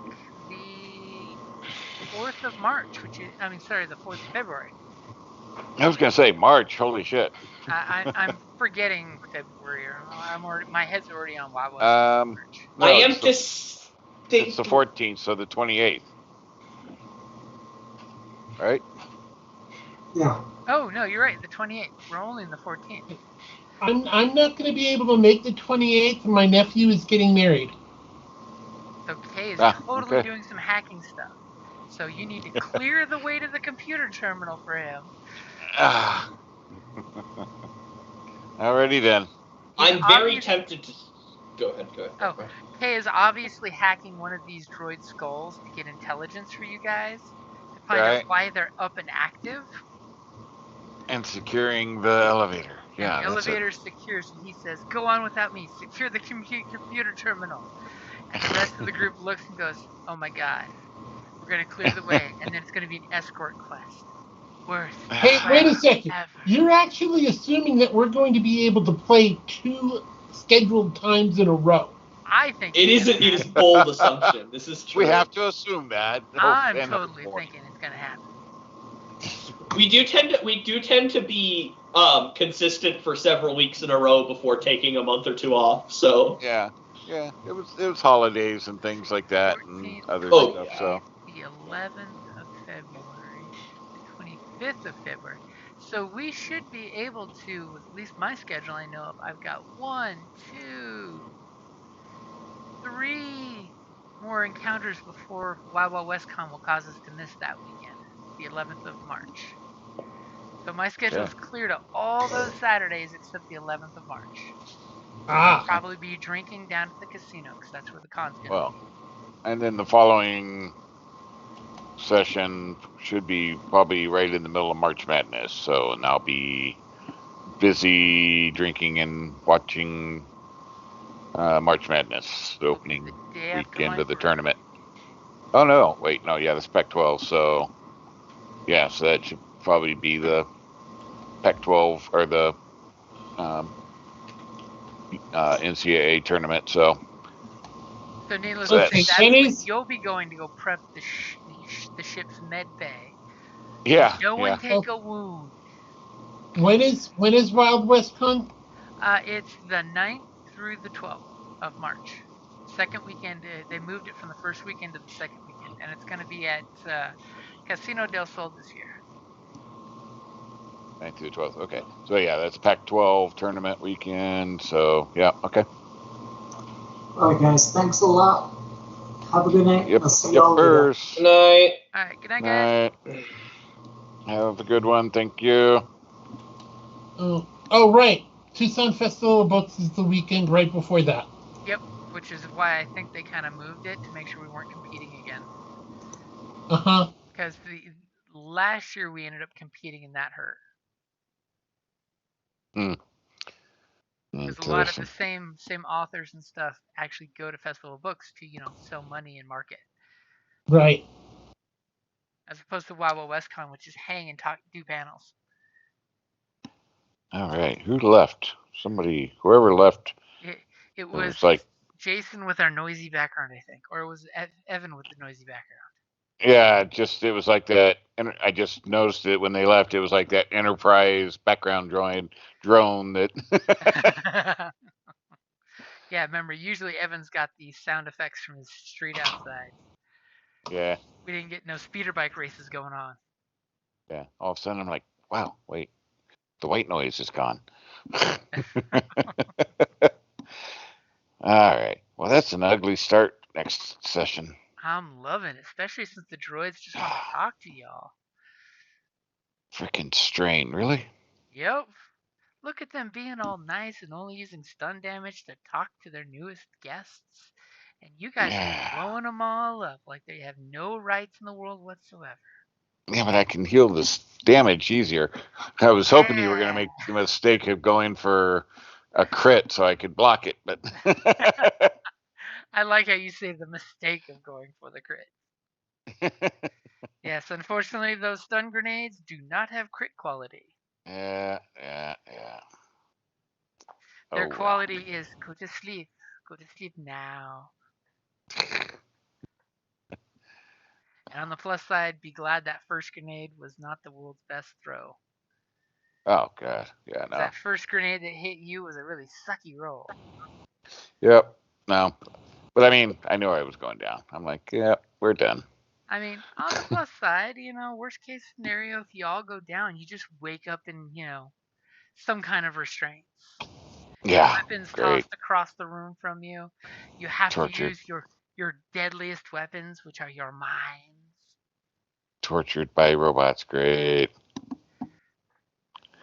Why do you think they would torture you? I mean, I'll totally throw that one out since we're not gaming right now. All you have to do is convince one droid that we're here on orders of the Separatists. Please put this data spike in the control center, and you'll understand my orders. I mean, and then pull the deception off. But it's a droid. How smart can they be? True. So yeah, I'm going to totally throw that one out as a teaser for a freebie. Yeah, depends on type of droid. Yeah, we will see. And the loader droid just scratches its skull and looks at you and tries to pick up the data spike, crushing it instantly. Right? Maybe we speak with a smarter droid, please. Alrighty, guys, I'm heading off to bed. Yeah. Have a Okay. good night. Thanks. Right, later. Have a good night.